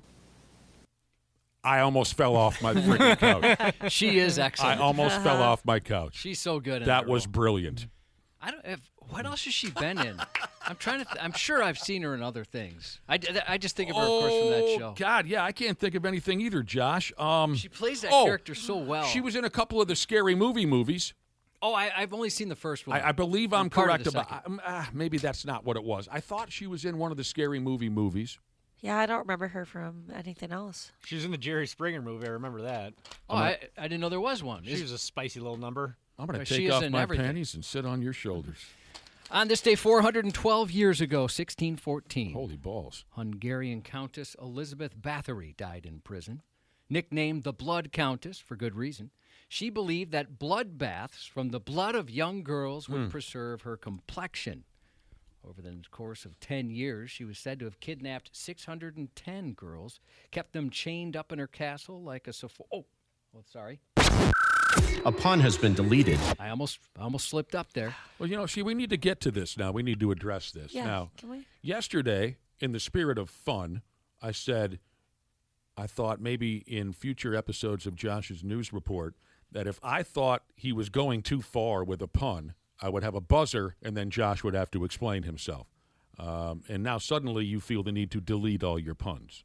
At least for today. People are going to hate me even more than they already do if they think that I've shut down your puns altogether. I was just suggesting that maybe we have like a pun review now and again during your news report when maybe we thought you've gone too far. We have a committee. I came so close to throwing that one out there. I'm going to be villainized here. Yeah, I'm not happy with you. I'm blaming you. Ashley's blaming me. Yeah. Gosh, that was a close one. Just so you know, I mean.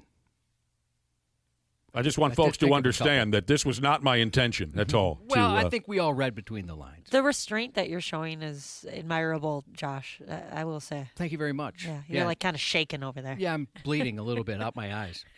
When she finally got caught, her accomplices didn't get off easy either. They were beheaded and burned. But she just went to jail. They were beheaded and burned. After the blood bathers came the blood suckers. On today's date, 148 years ago, August 20th, 1878, the American Bar Association was founded in Saratoga, New York, by 75 lawyers from 20 states. Well, she sounds nasty. Here's a listener who's texted in to say, Nick has hurt Cubby in a way that I never knew he was capable of. Hey, I'm just trying to keep people happy. That's all. Yeah, he took it all the wrong way. Wait, so this is turning around on me? That's not fair. Yep. Yeah, it's all on you, Josh. All I suggested was just a little gimmick, So this isn't a gimmick? A pun has been deleted. I think that was funny. Point the family truckster toward Hillman tomorrow for the first ever Power for the Cause truck and tractor pull at Mudfest. Touch a Truck starts at noon. The pull starts at 5, and there'll be food, fun, and horsepower.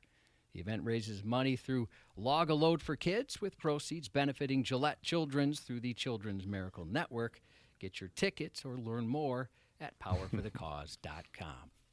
Thanks again to your hardworking folks for putting in so many hours to get 280 done for us regular plebes. Ashley and I take it every day. Yes, I love you. Very, very excited. We know how many hours you put in and how much you were working hard to get it done before the state fair. It's beautiful. We are very, very grateful. Min.Radio Radio Jesus and the podcasters who keep up with the show when they can, we appreciate you. NBA Jesus text the Luther Kia of Bloomington text line and said, by the time you read this, I will be dead. I mean, in Amsterdam, representing the Brotherhood in Europe for 12 days. Dope. Go crazy. I heard you can go crazy there. Don't go too crazy. Yeah, I've heard that's pretty wild. Shout out to Egg Slut Jesus and Mediocre Machinist Jesus. They're headed to Brainerd this weekend for the drag races. Now you're running late already. Oh, did it already start? Well, a lot of folks go there on Wednesday or Thursday. Oh, it's a gangbang when you try to go there on Friday, so good luck. Really? Yeah. Oh, kind of like how Rockfest is. Yeah, that was the same way because like most people get there Wednesday or Thursday, and then, Friday comes and you show up to the campground. Everyone's like, where you been? Somebody's in your spot. It's a whole thing. You'll be lined up on 371, and the folks at the gate taking tickets will not be happy. And happy birthday to Show Your Boobs, Win a Balloon Jesus tomorrow from Killer Jesus. That's 93X News. Randy Shaver and Brad Ryder on the Half-Ass Morning Show. For the Yankees, 3 runs in an inning. It's an offensive orgy, and this guy really needed it. Ramos goes the other way. His first RBI as a Yank.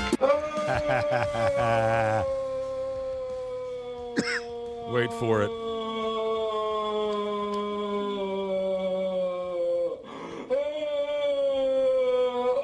Yeah, it's F-off day, and here comes the ass man and the lonely boy. They're F-off types, so by God, this ought to work out just fine. Good morning, gentlemen. Good morning. Good morning. Michael Kay calls games for the New York Yankees. Michael Kay, I've heard the name once or twice. Mm-hmm. So the Yankees scored 3 runs in the top of the first inning last night against the Baltimore Orioles, and then Michael Kay kind of threw his viewing and or listening audience for a loop by referring to those 3 runs in 1 inning. He referred to it as an offensive orgy. You don't often use that word, or pardon me, you don't often hear that word during a baseball game. No, not in polite company. Especially with only 3 runs. I mean, Yeah, you need more for an orgy. set the bar a little higher. I think he's referencing maybe the Yankees are struggling at the plate a little bit lately. You're right. We've had that conversation. What's the quantity you need for an orgy? I always thought the rule was 4 or more. Well, no. Even more? Because 4, you would just simply call a foursome. I was thinking like you plus 4. Yeah, so I misspoke. So that'd be 5 total. I think there's also a term in there, Cubby, called a moresome. And then you have to graduate beyond that for it to be an orgy. But I don't have the exact arithmetic in front of me. So you got a threesome, a foursome, a moresome, and then an orgy. I believe that's how it spells itself out, yeah. Do you recommend going through all the phases? I mean, can you go work your way up? Can you start with just yourself and then go straight to orgy, or is that too dangerous? If you want a trial by fire, dude, you can start at the top. You can start with an orgy. Oh, wow. You got to be tough. You got to be willing to. That can't be recommended. Your life's going to change after that, man. You just got Probably going to have an open mind, I would assume. It's taken a risk, Josh, to jump right up to orgy status right from the stinking get-go, but it can be done. Can be done. We're being told via text here, 4 people is a 4G. So you got your threesome, your 4G. That's a new one on me, 4G. Yeah, you know what throws me every time? When watching a ball game and an announcer uses the term sexy in a sports conversation. And I'm sure you guys know what I'm talking about. Oh, yeah, I've heard people use that in conversation. They'll say, the Vikings are going to be a running football team this season. And I know that's not really sexy for some of you fans, right? Yeah. That always kind of gives me the creeps. There's no reason to use the word sexy when describing football, baseball, basketball, or hockey in that context. That doesn't sound right to me. I don't really watch much anymore, but we used to watch a S-ton of HGTV, and they'd use that like a realtor would say, oh, check out these kitchen cabinets. They're sexy. Use just in odd places. Yeah, I'll give this Michael Kay a break. I know where he was going with that. I mean, there's no way he doesn't know what an orgy is, right? Is it possible it's a term? The dude lives in New York City. He knows what an orgy is. Good point. So there you go. He threw folks for a loop. People were tweeting about it and sending in emails to the whoever, I don't know what, the Yes Network. Saying simply things like, say what? Now, that would shock me. There you go. Yeah, Randy and Brad. All right, the Twins are in San Diego, California all weekend for a 3-game series with the Padres. Game 1 begins around 8:30 tonight. Young lefty Connor Prelip, he's pitching tonight from the get-go for the Twins. They're coming off a sweep of the Braves. The Padres are also working their asses off trying to make the playoff in the National League, so yeah. Both clubs with plenty to play for. Beat somebody's ass unconscious, I say. Take it to the bleachers if you have to. Let's be animals. Let's be dicks about this.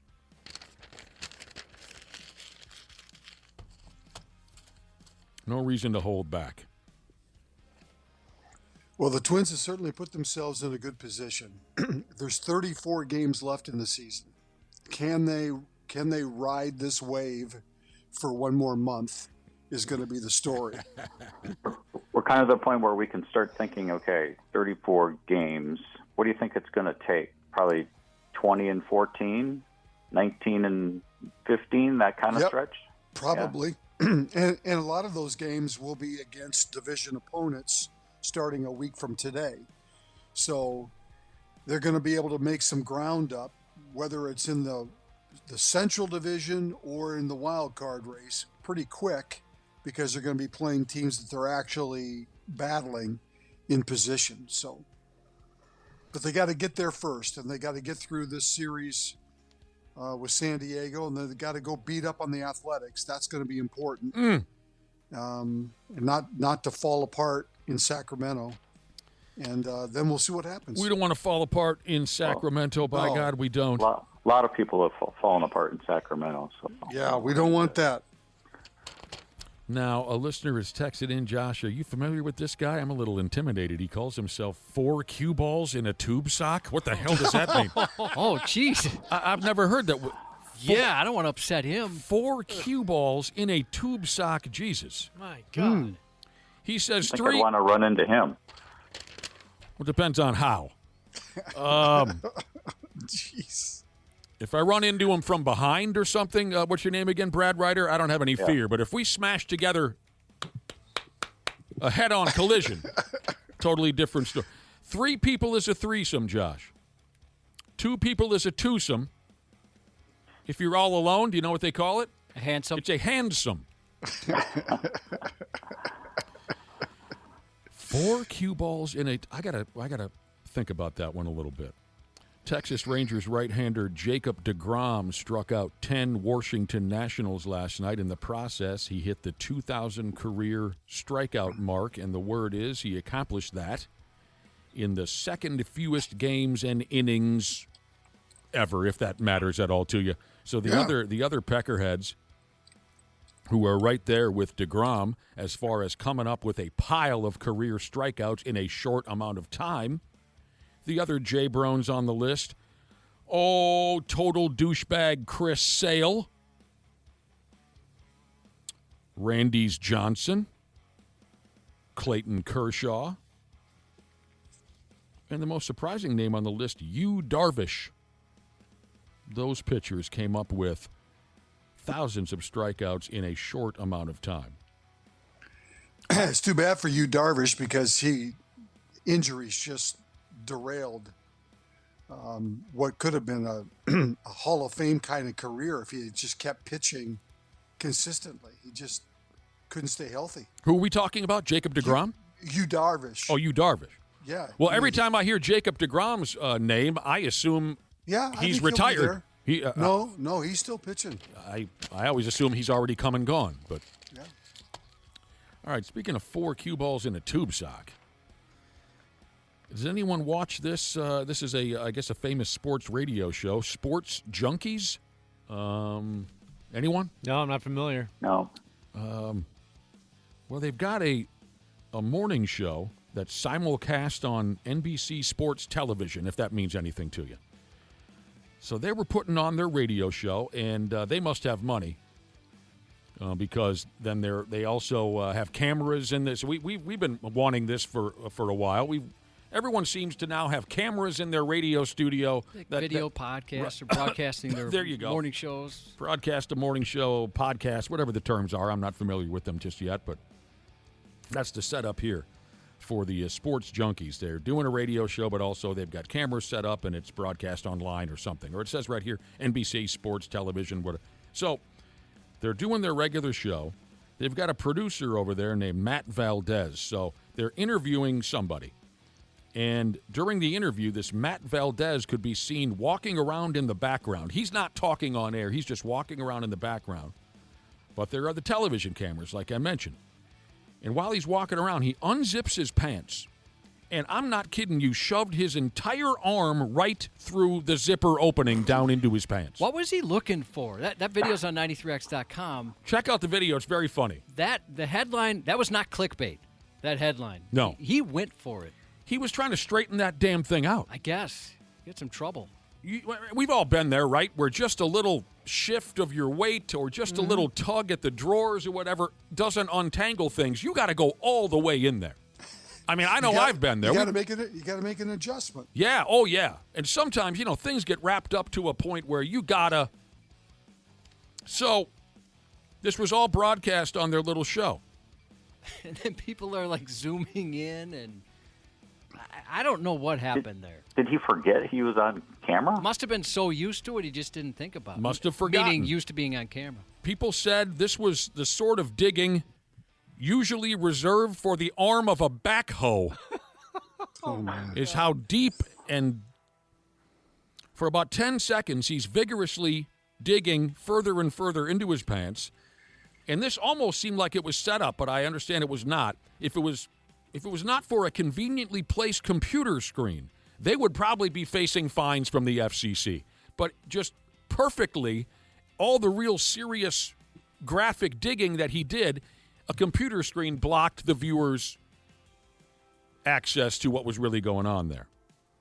He eventually retracted his arm out of his pants and he zipped back up. So everyone's been talking about this. Valdez, this producer, did have an opportunity to defend himself, and he said, "Don't act like you're above adjusting." That was more than adjusting. It was. It was about as It was like a full remodel. As extreme as you can get. Yes, a remodel. He said it's one of the most uncomfortable feelings in the world when you're riding like that. So he's defending himself, saying, hey, every guy has to do it. And like Brad Ryder said, he must have just forgotten about the television cameras for a minute or two. One listener just texted in and said, what does this guy think he's in Teen Wolf? That notorious ending to the movie Teen Wolf. If you have a minute, 93x.com, you can find the video. All right, the WNBA had to halt another game after someone threw a dildo on the court. Let's be done with this. What the hell was this now? The Los Angeles Sparks were playing the Atlanta Dream, and a green dildonk was thrown onto the court. Seems like that's the trend, right? The green one. It's or it always was the trend. It was a thing. It was a green. 3 minutes left in the game. There was a free throw opportunity happening, and the dildo launch took place. Has enough time passed now that it's almost nostalgic when people do it? Yeah, I think so. Yeah, you can almost. Yeah. Oh yeah, I forgot about that. Yeah, it is like that's for some of you nostalgia fans out there. Oh, my girlfriend Angel Reese was the one who pointed out the perpetrator, whoever the individual was that threw the dildonk. She was passionate about that too. She wanted that person out of there. They must be so sick of it. There was a couple of them laughing on. Were they still laughing a little bit? Most people were not amused. Mm-hmm. Okay, so it says right here. Oh, it goes back to last season. I guess last season was when the real dildo storm was happening in the WNBA. Multiple green sex toys were thrown onto the court. It was funny watching the security guy pick it up because he grabs the towel first. I don't blame him. I wouldn't barehand that. Yeah, for sure. Not raw dogging that thing? I'm going to assume it was new and thrown, but you never know. You don't know where it's been. He knows where it's going, though. Oh, man. So I don't know how often the dildo thrower has been caught in the past. I didn't follow the details of the dildo throwing trend when it was at its hottest last year in the WNBA. I don't know how many of the past perpetrators were caught. This guy was. He goes by the name of Delbert. I'll tell you that much. He was arrested. Disorderly conduct and this and that.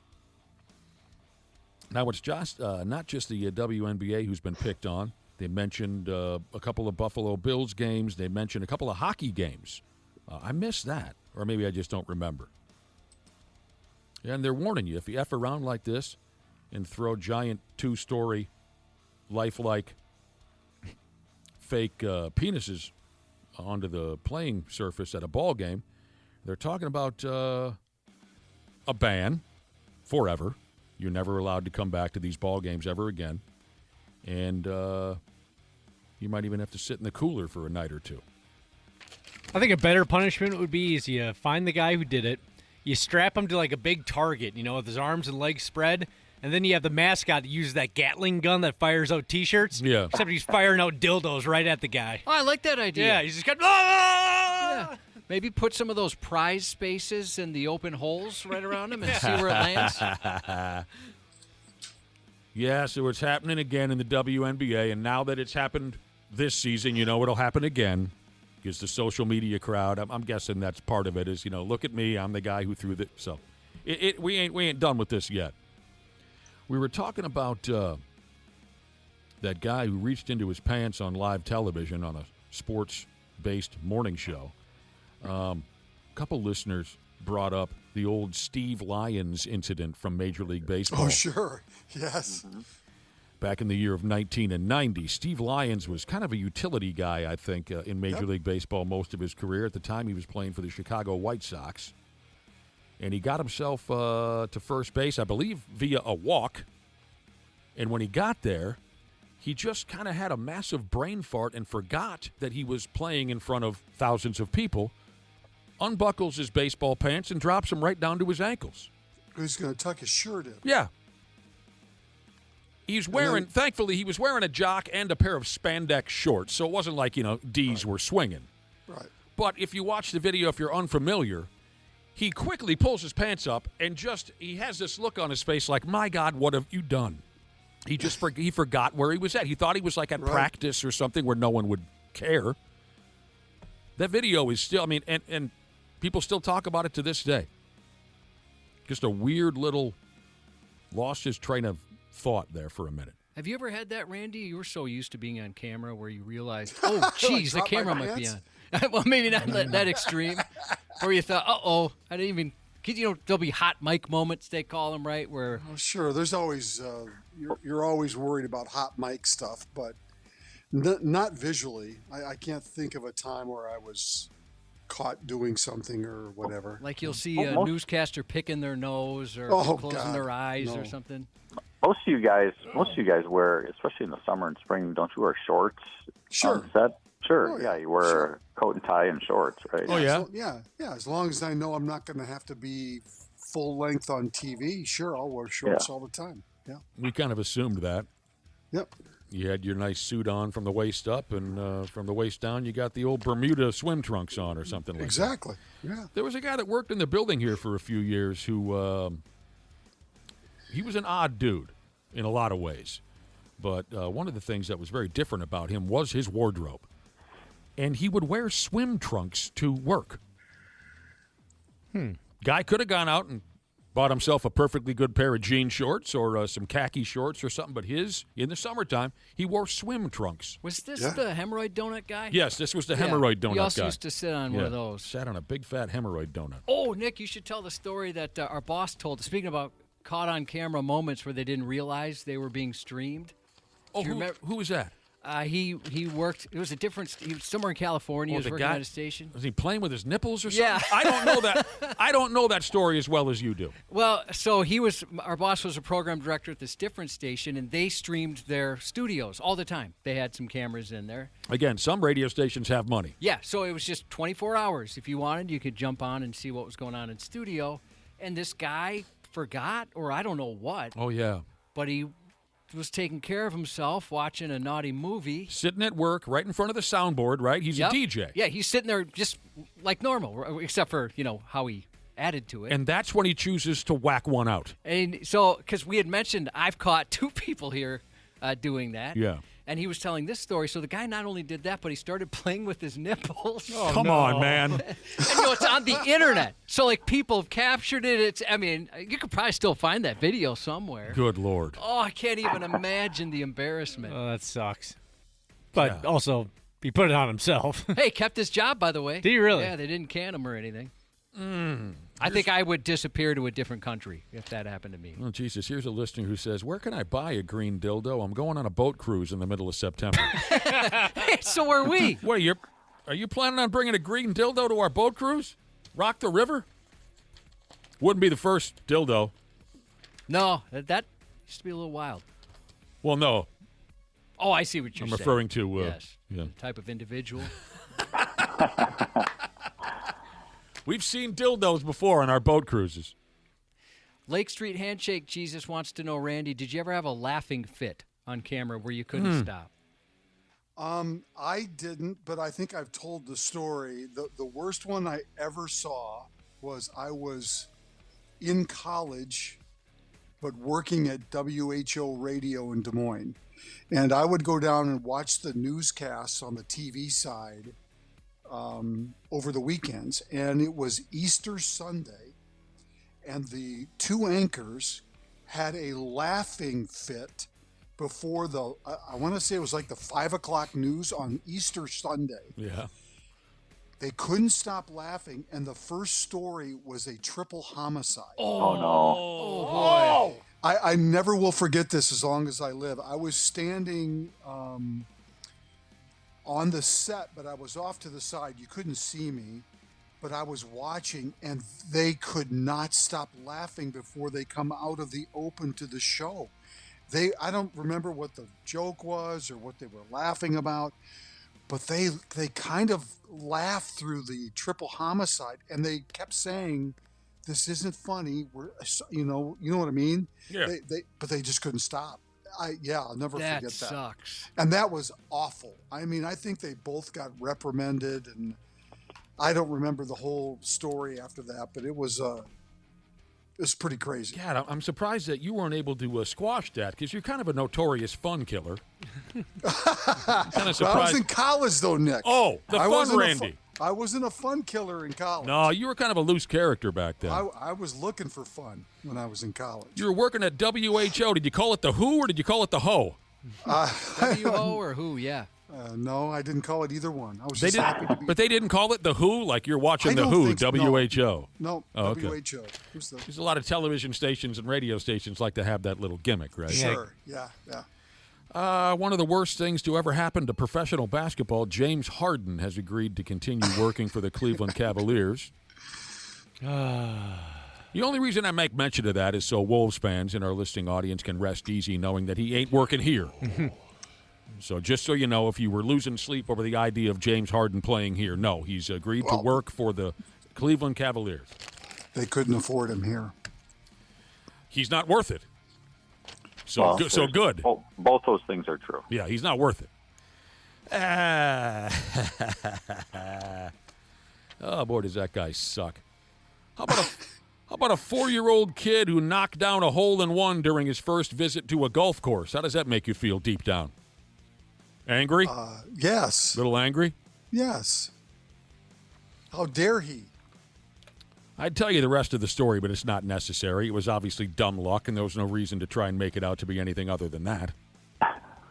I'm more concerned about this kid's well-being than anything else. This kid is only 4 years old. He already has adults in his life that are making him go golfing. Jesus, let a kid live a little before you turn him into just another boring jag-off with a Tiger Woods hat. Oh, man. You wouldn't do that to your son, would you, Josh? Take him to a golf course? I would be the wrong guy to do that. Well, you know what's going to happen now? The kid's going to be obsessed with golf now. Probably he's going to think, well, I can do this every time. It's like if you hit it big the first time you go to the casino, you think it's easy. Right. I'd just retire at that point. Go out on top. Your friendly neighborhood garbage man texted in to say, F that kid. 4-year-old kid gets himself a hole-in-one. First time he's ever been to a golf course. What was the yardage, Nick? I don't have that in front of me. Yeah, was it like shooting it through the clown's mouth? Or are we really talking about a golf course? Probably one of those little small par 3 golf courses. It was a real golf course. I don't know the yardage. Yeah, it's probably a par 3. That doesn't count. No. I don't know about you boys. Are you ready to talk hockey yet? No. No. Oh, crap. Well, then. Well, you could try. You guys have a good weekend. And only if they sign Quinn. What's going on with that? You talking about Weird AF, Quinn Hughes? Yeah. Oh, I don't know what the hell's going on with that. Yeah, we haven't heard a thing. And that's okay by me. Just wake me when it's over. That's the way I go with these long negotiations. You know, are they going to sign this guy? Just wake me when it's over. I can't follow it every day. It'll drive me crazy. Well, EA Sports, how about something for you video gamers? Yeah. EA Sports has gone ahead and ranked the top-rated players in their video game called NHL hockey? 27. Yes. It's a great game. You like that one? Yes. I remember playing it in the mid-'90s. I really liked EA Sports Hockey in the mid-'90s. Yeah. I haven't touched it since. But, of course, it's wildly popular, I'm sure. Yep. Yeah, it's a little too early. I don't know. Is it too early for a hockey guessing game? We're going to go ahead anyway. So who do you suppose is the NHL player that's ranked as the best for the video game? I know you haven't heard these names in a while. We haven't talked a lot of hockey. Why would we in the middle of summer? Huh? Probably Austin the Matthews guy. Austin Matthews didn't rake in the How top about 10. the kid in Edmonton? Yeah. Conrad McDavid. Conrad. Yeah, Austin Matthews has kind of fallen off. Is he? Okay. In the overall opinion, I think, of a lot of hockey fans, he's kind of fallen off. Connor McDavid's got to be the number one guy. It is. Conrad McDavid Okay. of the Edmonton Oilers was rated a 99. The guy that the Wild played against Colorado, McKinnon. Yes, the state of hockey, everybody. Yeah, McKinnon. Yeah, Nathan McKinnon, second best at a 97, followed by Nikita Kucherov, Tampa Bay Lightning. Okay. Leon Draisaitl, Edmonton, Ooh, what's his rating? 96. Ooh, so they have a 99 and a 96. We got a 99, 90. Okay, I'll start over. McDavid was a 99, McKinnon 97, Kucherov also a 97, Draisaitl 96. Yeah. We got 5 guys on the remaining top 10 with a 95. Okay. They are, in order, Macklin, Celebrini. Oh, wait a minute. How could they be in order if they're all tied? The remaining guys all with a 95. Macklin, Celebrini, San Jose. Cale Makar, Callie Maker. What the hell's his name again? Cale Makar. Cale Makar. Yeah. David Pastrnak. Ooh, the Pastrnak. That's right. The hockey version of the Pastrnak. Zach Werenski, Columbus Blue Jackets defenseman. Yeah, get out of Columbus.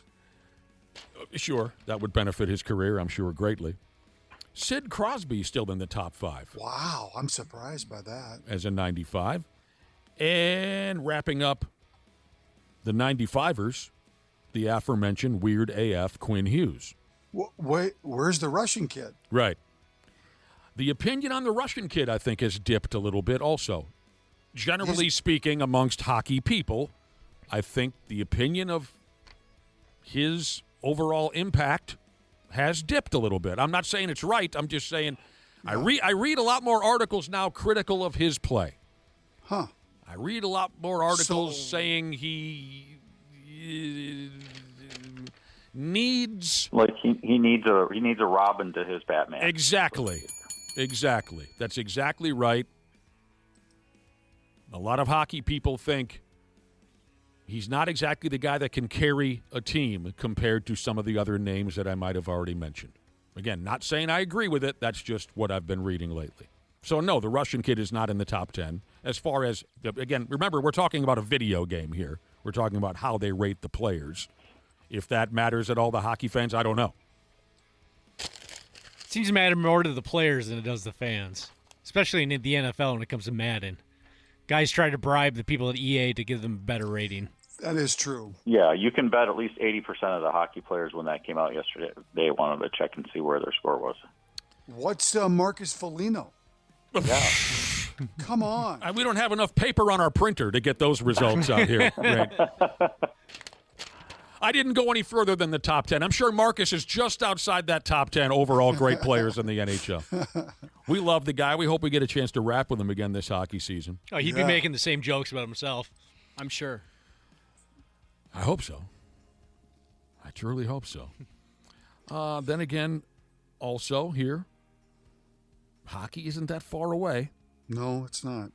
Oh, by the way, another sign that the overall vibe on the Russian kid isn't what it used to be. I bet you Josh can play along here as well. We get a lot more text messages here at the radio station saying, I'm not going to say negative, but not so encouraging things about the Russian kid and his play on the ice. That's true. A few people even had said, hey, if they don't want him around anymore, fine. Yeah. Not necessarily good riddance, but it's not going to break their heart. Right. With the money troubles that the Pigs still supposedly have,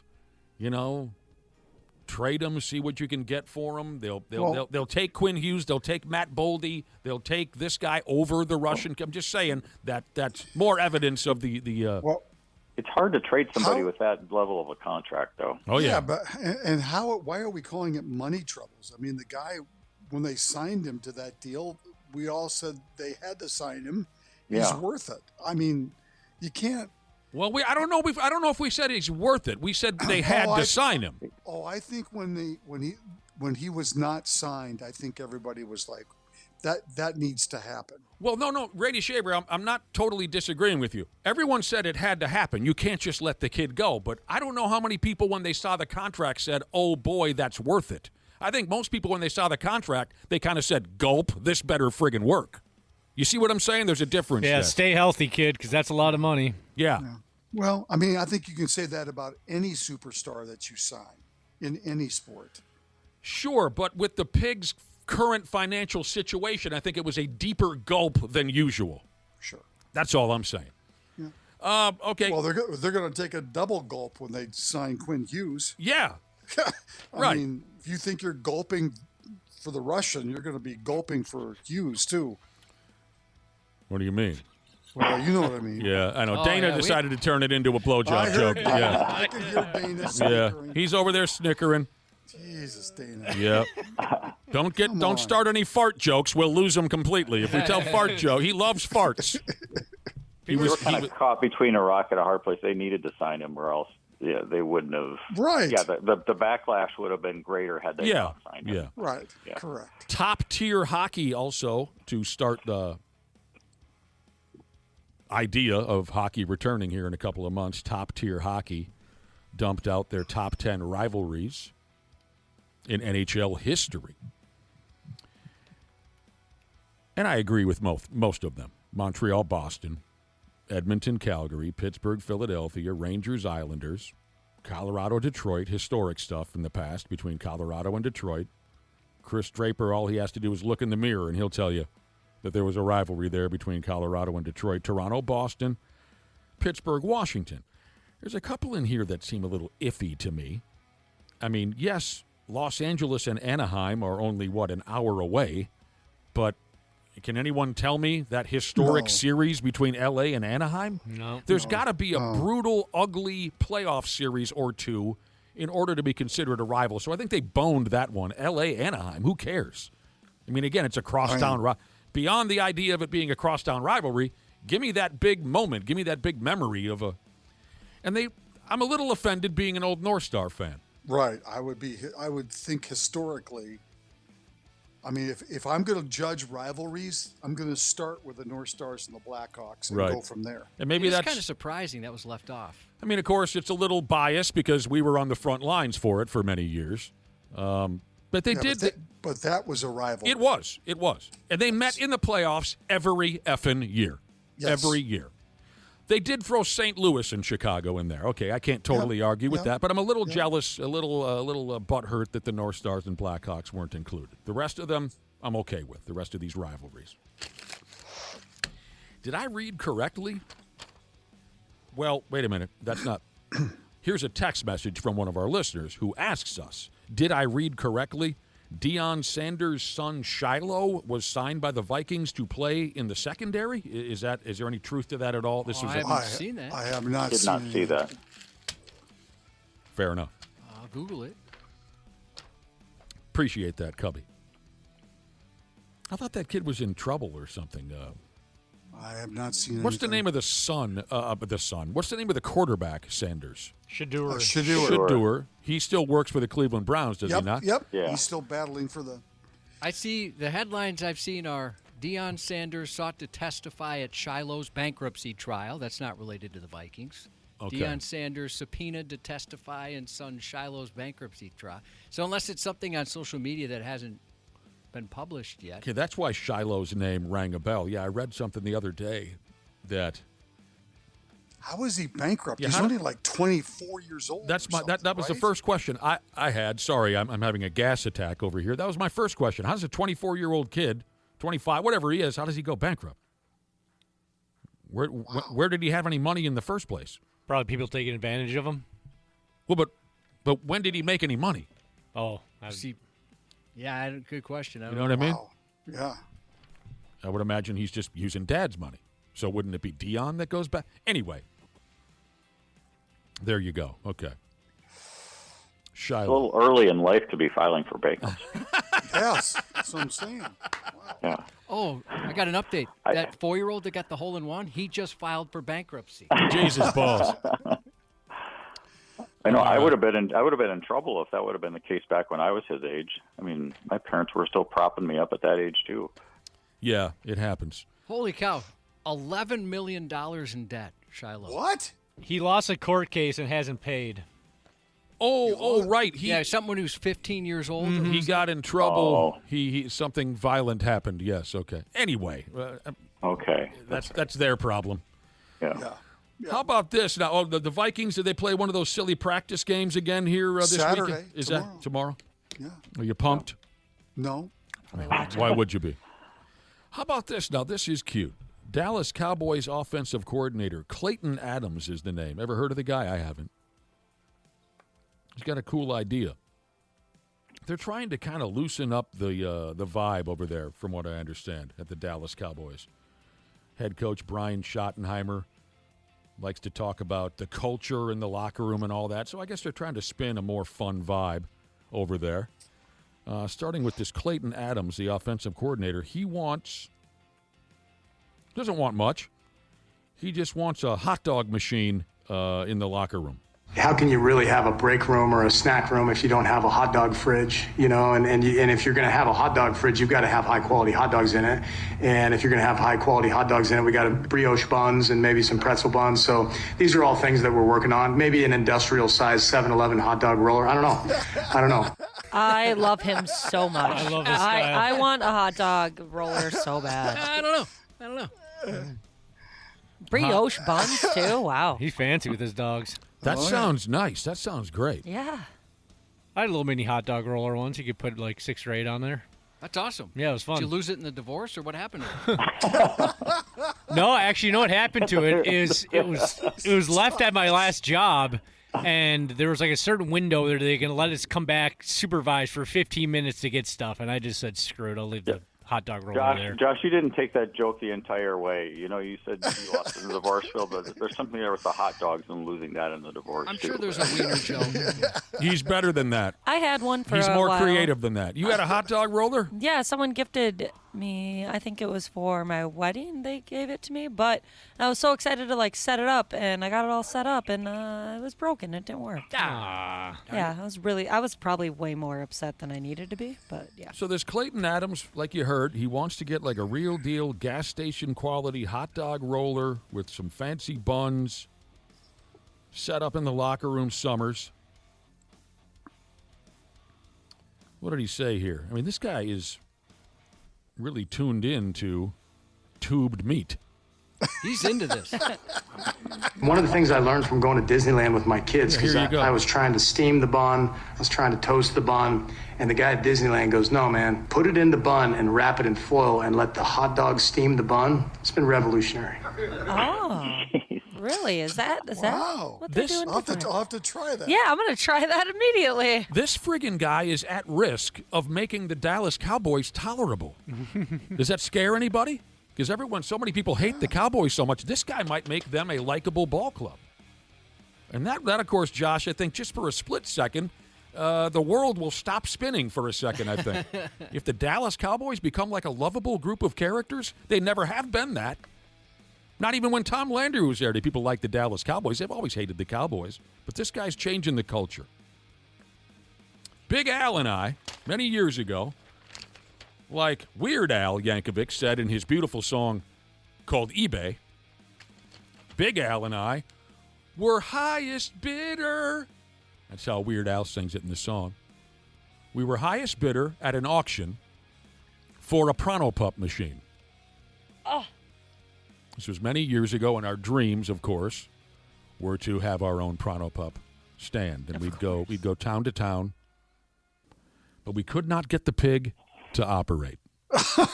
There was like a little chain drive, that carries the wieners in and out of the whatever, some kind of swill that the wiener, and then the batter and this. And Big Al's a very skilled individual, but we just could not get that motor to operate correctly. So our dreams of being Pronto-Pup vendors went into the garbage. I'm so sorry. That's one of the greatest songs ever created. Josh and I are not afraid to admit this. When we listen to the full song, eBay, by Weird Al Yankovic, we get emotional. It's easy to. It is so good. The lyrics, his singing, the passion behind. That's one of his finest pieces of work. I agree. Not a lot of folks mention that when they talk about Weird Al's greatest. That's one of his finest pieces of work ever. Yeah, we couldn't get the Pronto Pup motor, the machine, to work, so we gave up. Kind of like same. I've told you, Big Al had dreams of being a professional bagpipe player. That went into the garbage too. It's good to have dreams, though. Yeah, he's made an effort in life. But here's the positive from that experience. So we go to the auction. We like drove all the way to Henderson, Minnesota, or some godforsaken place for this auction. We road tripped this. How stupid! What in the world were you thinking? Randy, we're just a couple of They were hillbillies. thinking Pronto Pup. We were just a couple of young hillbillies trying to find a good time. So we drove all the way to Henderson, Minnesota, or some godforsaken middle of nowhere. Went to this outdoor auction, and they were auctioning off everything from cows to cars to... And here comes the hot dog, the Pronto Pup machine, and Al and I were throwing money up in the air. Come on! The only positive was what came with the machine, 2 massive, heavy metal, massive Pronto Pup signs that you would affix to your Pronto Pup stand. Oh, that's fun. We were big fans, of course, since we were kids, of going to the state fair and deep-throating all the Pronto Pups we could, so that was the main inspiration behind it. So we had the big, giant metal signs, and now we got nowhere to put them, so we affixed them to our fish house. Hell yeah. And the fun part was, during ice fishing season, at least 3 or 4 times a season, we'd be in there jigging lines, and we'd get a knock at the door, and some J-Brone would say, "You guys really selling Pronto Pups in here?" Heck yeah. Dude, if I saw that out on the ice, Yeah. I would go there immediately. Hungry fishermen, even though they didn't smell wiener or anything, they just thought, hey, I'm going to take a chance. There's a chance. And they'd rap on the door and say, "How much you guys want for a Pronto Pup?" I bet that's a great way to make friends out there, too. And we'd say, we'd have to disappoint all of them and say, "Yeah, sorry, it's just we thought they would look good on the side of the fish. But here's a Busch Light if you want one." Think about that, though. That's You're out all right, on the ice. Think how good a nice hot Pronto Pup would taste. Yeah, be Hell awesome. yeah. A lot better than the sandwich that you heat up on your little buddy heater. I suppose we're close enough to state fair time. You know, people are going to start having that argument, corn dogs versus Pronto Pups. I mean, I know what side I'm on. I didn't even realize there was a difference until a couple years ago. I like them both. Yeah, I'm not going to turn down a corn dog. I'm just saying I know what my favorite is. It depends how long the line is for me. We had one dude here in the building years ago who, I mean, he wanted to throw mitts with me because he said there is absolutely no difference between the two. Oh. And I said, well, yes, there is. And I said, I said, number one, I said, you're arguing with the wrong guy. I've been going to the state fair at least 5 times a year since I was 2. You know, I trust me. I know my way around that joint. I know what I'm talking about. But he said, there's no way. He challenged me. He said, there's no way you can tell the difference in taste at all. And I said, well, what do you want to do about this, tough guy? So he blindfolded me, and we did a taste test, and I instantly knew which was which. Remember that guy, Josh? The Pronto that Pup was is sweeter, right? One of the most heated arguments about one of the most strange topics. And the guy wet his pants and started insulting my fairdom. And so I said... And it's weird that you always had, like, handcuffs and a blindfold with you. You were ready to go at that moment. Those were different days back then. Trunk of my car, right? Yeah. At least you got to eat some corn dogs and stuff out of it. That's pretty good. I spit it back in his face. But yeah, so I never really realized the difference because I don't eat both of them every year. Sometimes I don't even eat either of them during the state fair. But the whole point is that Pronto Pups are like made with pancake batter or something, right? So they're like sweeter. It's a sweeter batter, Yeah. yes. Right. Yeah. It's like donut or pancake type batter, yeah. Was Google not around? I would be able to just like Google this? I'd be able to answer this question, Josh, if Al and I were able to get that friggin' thing going, but we couldn't. But yes, there's a difference there. Hey, Randy and Brad, go out and have a nice weekend. You bet. Okay. Hey, it's Dana, Smart Club member of Standard Heating and Air Conditioning. When your AC isn't working, everything just feels off. That's why I trust Standard Heating. They're fast, reliable, and make it easy. so it's just one less thing to worry about. And if you've never tried them before, now's the time. Get $75 off your first service or tune-up. And while you're at it, mention 93X. StandardHeating.com, providing the comfort you deserve since 1930. Years of hard work, and now you've got pain in your back, your shoulders, your knees, maybe your joints. You need help. Randy Shaver here with the answer. Dave Bialke. He's got over 30 years experience in getting workers' compensation benefits for people just like you. Don't suffer. Call Bialke Law today, 763-571-2410, or go to bialkelaw.com. That's BIALKE law.com. And it spells relief for you. Mic Drop, hosted by former Navy SEAL Mike Ridland. How would you characterize your prowess? I'd say my style is that I just kind of outwork everybody till I get there. Because I'm not a quitter. It's just you, and that's yourself. There's everything else is team-oriented. The motivation, it was a sort of anger at myself for being weak. That ends up being the driving factor. That anger, that pride, that ego, I think it's a muscle. It gets stronger. When you take that voice seriously, you start to change your life. Mic Drop. Follow and listen on your favorite platform. Half-assed morning show. 93X. All right, we're here and you're here. Let's make the most of it. She's the Friday show here on the 93X Half-assed morning show. Now, don't take this the wrong way, but guess who just got boned? Big time. I'll tell you who. I'll tell you.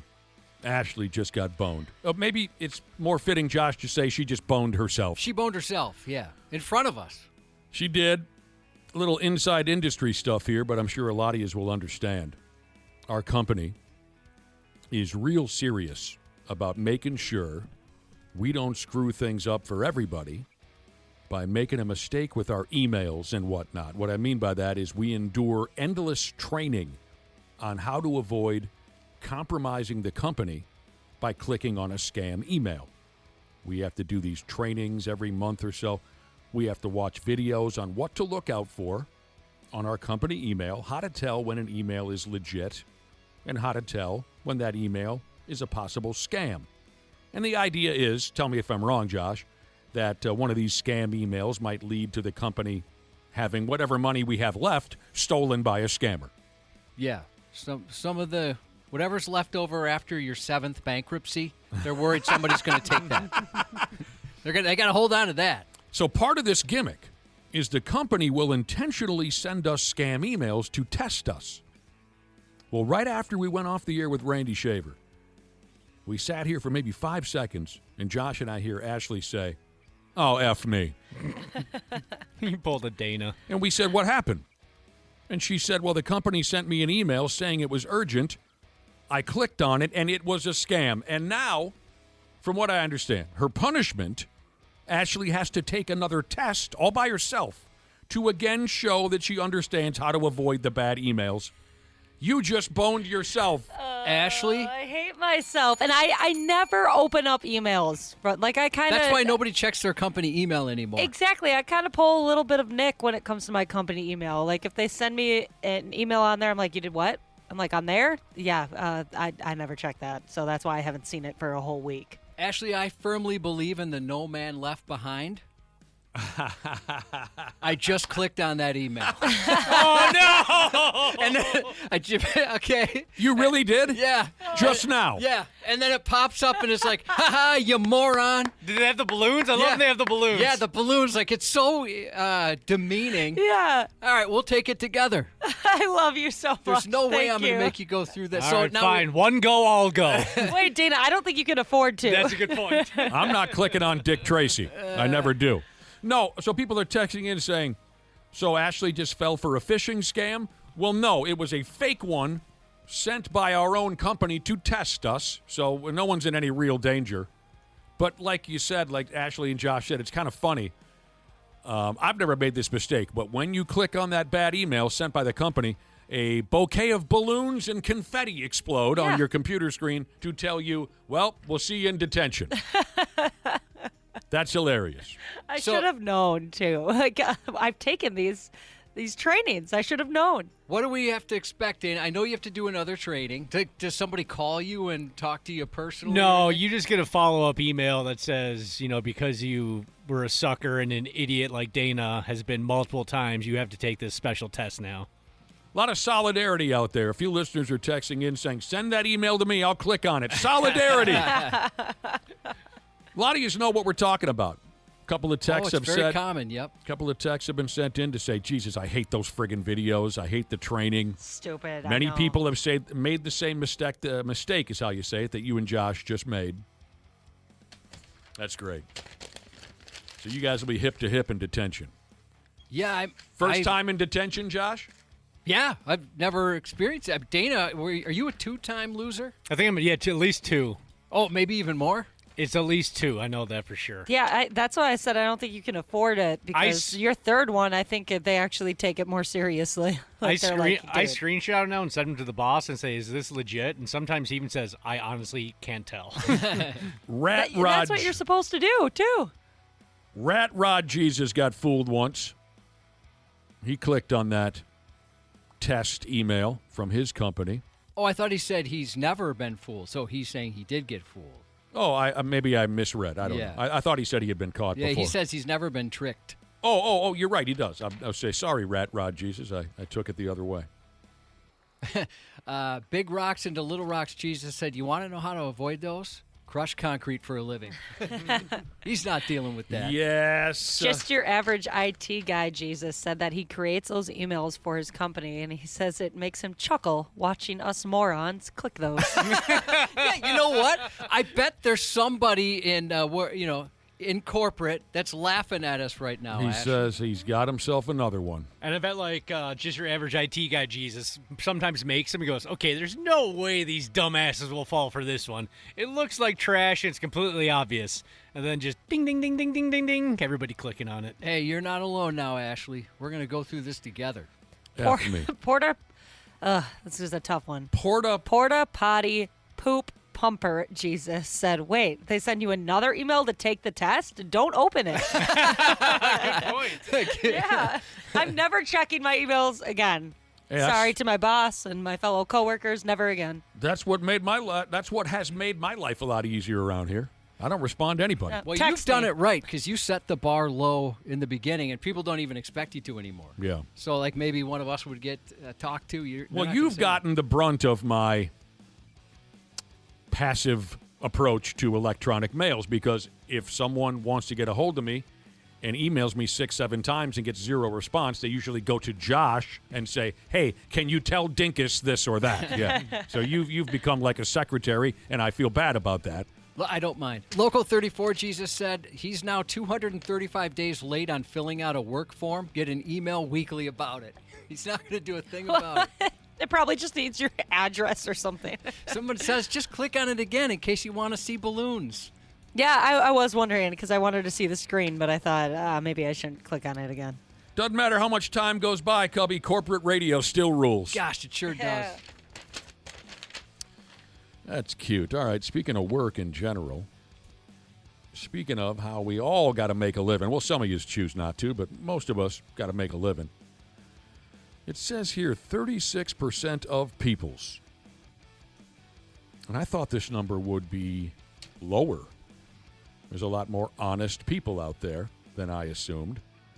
36% of people claim they've never pretended to be sick to get out of work or even school. Whoa, that's crazy. I tried like crazy. A lot of straighter than a Grizzlies D, Cubby type characters out there who are honest all the time and don't want to hurt anybody's feelings. 36% of people claim they have never, ever, ever pretended to be sick to get out of work or even effing school. Dang. I mean, I wasn't a regular phony liar like that, but certainly when I was in school, yeah, absolutely I would claim I was feeling like garbage in order to get out of school a handful of times, maybe more than a handful. Work. When I was younger, yeah, I would BS my way out of a few days' work. When I worked summer jobs in high school and college, for sure, definitely. To say never, ever, wow. That's when you have like a lot of younger folks working at your business. That's got to be frustrating for managers. Oh, yeah. I mean, I know a couple where it's like they can just count on it. Yeah. Especially after a holiday, after a big game or something like that, that they might as well just schedule a couple extras because they know someone's going to drop out. One of the summers I was working at Blockbuster, I called the boss early in the morning. I go, yeah, I'm not going to be able to make the shift. I'm feeling pretty crappy. And the boss goes, got sick the morning of the 4th of July, huh? That's tough. Well, feel better. Yeah, that's Too bad you can't go watch fireworks tonight. That's a little too on the nose. Yeah. Too suspicious to pull that on Independence Day, for Pete's sake. So 64% of people admitted, yes, of course, I have pretended to be sick to get out of school or work. For Christ's sake, they're only human. 64% of us said absolutely they've done that. I like this gimmick. 6% are not sure. Okay. What? Just stop. So there you go. Oh, another surprising stat here, Josh. I was surprised to read that women are more likely to pull this scam than dudes. Yeah, I would assume that was more of a guy thing. Yeah. I'll tell you what, Why? if you wanted to call in sick, maybe it's not quite the same anymore, but the last several years, that's the time to do it. Oh, yeah. I mean, I got a sniffle. Stay home. Don't come anywhere near this place. Nobody wants you around. Where before, it's like basically you're dying and you're in work. You know, now nobody wants to mess with that. No, you're so right. You better have blood coming out your ears. Otherwise, you should be at work. Actually, that was always my theory. But yeah, once during the pandemic, that was completely opposite. If you had itchy eyes, stay home. This past week, my son has had an ear infection, and he passed his sickness along to me. And I was worried that you guys were going to tell me to go home, and I didn't want to when I showed up yesterday because I wasn't feeling the greatest. I was like, oh, I really hope they don't tell me to go home. Yeah, it is different now since COVID came to town. Nobody wants sick people around. Before that, you better have a gunshot wound if you're not going to come to work. You better be in the emergency room. Except at my mom's work. She'll tell me these conversations all the time where, like, she went down to this part of the building and everybody in that office is sick. And they're all, like, coughing all over each other, talking about how they're all sick. And I'm like, I'm listening to her tell me this conversation while she's at work sick. And I'm like, why don't you people just go home? You're just keep passing around this illness back and forth, back and forth. I wonder if it's the same at other businesses, but certainly here, I mean, they would just shut everything down. Somebody came in, they were sick. Okay, we're done for a while. Yeah, Shut true. it smooth down. All right. Get back to us, Ashley and Josh, after the two of you do detention together. I want to know how it goes for you. Hilarious. All right, we got to take a break. Our final's coming up next. Half-Assed Morning Show, 93X. Hey, we're almost out of here. Everyone have a great weekend, by God. Get it done. Whatever that might be, get the son of a bitch done. We got a few minutes remaining. We were talking about faking your way out of work or school. A higher percentage of people than I anticipated, 36% of us, if everyone's being honest, and I'll go ahead and believe that they are, 36% of people say they have never, ever once in their life faked a sickness to get out of work or friggin' school. You Dudley do-right sumbitches. Here's a listener who said when he watched E.T. in the movie theater as a kid, he was a grade school kid. If you remember, there's a scene where Elliot pretends to be sick. He takes a thermometer and puts it up to a light bulb. Yep, learned a lot from that. To boost the temperature. This listener said, I did the same trick a few weeks after I saw the movie. Didn't want to go to school, and it worked like a charm. I used to run under hot water. There you go, Ashley. I was going to say that's what I Oh, do yeah? too. Really? Mm-hmm. I wasn't a smart enough kid to come up with that. You just got to make sure you don't make it too hot. But then again, Yep, you got to be careful or else you're going to the hospital. And you were smart enough as a kid to realize that? Mm-hmm. Yeah. You like 102 was a sweet spot, 102.5. Yeah. Sweet spot. Yeah. It's got to be at least over 100. Yep. So when you told your parents you were sick, they would test you. I think they did it out of, like, they just cared. Like, oh, no, let's see what your temp is at. That's Not like, let's exactly see it. if you're lying, you little prick. Well, that's what I mean. Yeah, they would check on. I was saying my parents being not terribly caring people, they didn't go that far with it to take our temperatures usually. So if you said you were sick, they would just say, okay. 651er to 715 Jesus, he didn't know how to do it right. He said, I was in 4th grade. I said I had cramps and was bloated. I have 6 older sisters. But they get out of stuff. Adorable. All right, there you go. I don't know if there are any big movies coming out this weekend, but I was reading that people are now scalping movie tickets. Yes. Yeah. Turned into a big thing. So they'll pay an extraordinary amount of money just to make sure they see the movie before anybody else does. They want to be at the very first showing. Is that what we're talking about? They want to be their opening night in one of the big screens, like the big IMAXs. F me running. Are you serious? And get a good position so you're on the front row. You're not in the back corner. The article talks about $200, $300, $400, $500. Mm-hmm. That's crazy, dude. To see a movie, just so you can say, I was there first and I was in the most fancy schmancy theater. Pretty much. What the F is going on? This world is crazy. Hundreds of dollars to see a... There's also a scam going around, specifically with the Odyssey, where it's supposed to look legit, just kind of like that email Ashley fell for there. But it's, hey, you can go ahead and see this movie. You just got to click on this service or whatever, and it's getting people big time. Oh.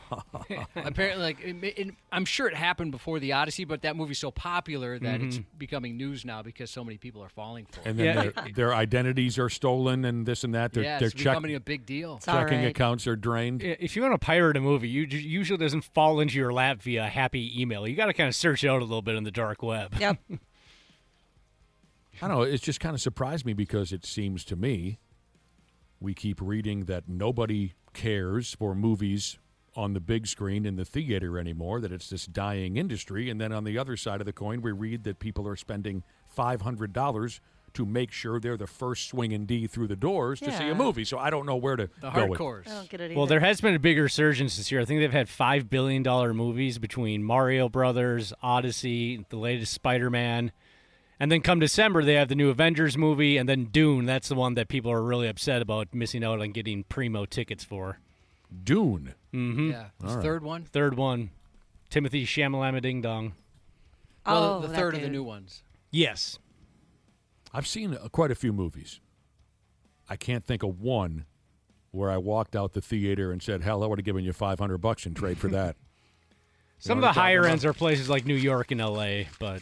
Not even One Night in China? Ooh. Well, Dana just had a conversation on the telephone with China's co-star in that movie, didn't you? Yeah. Yeah.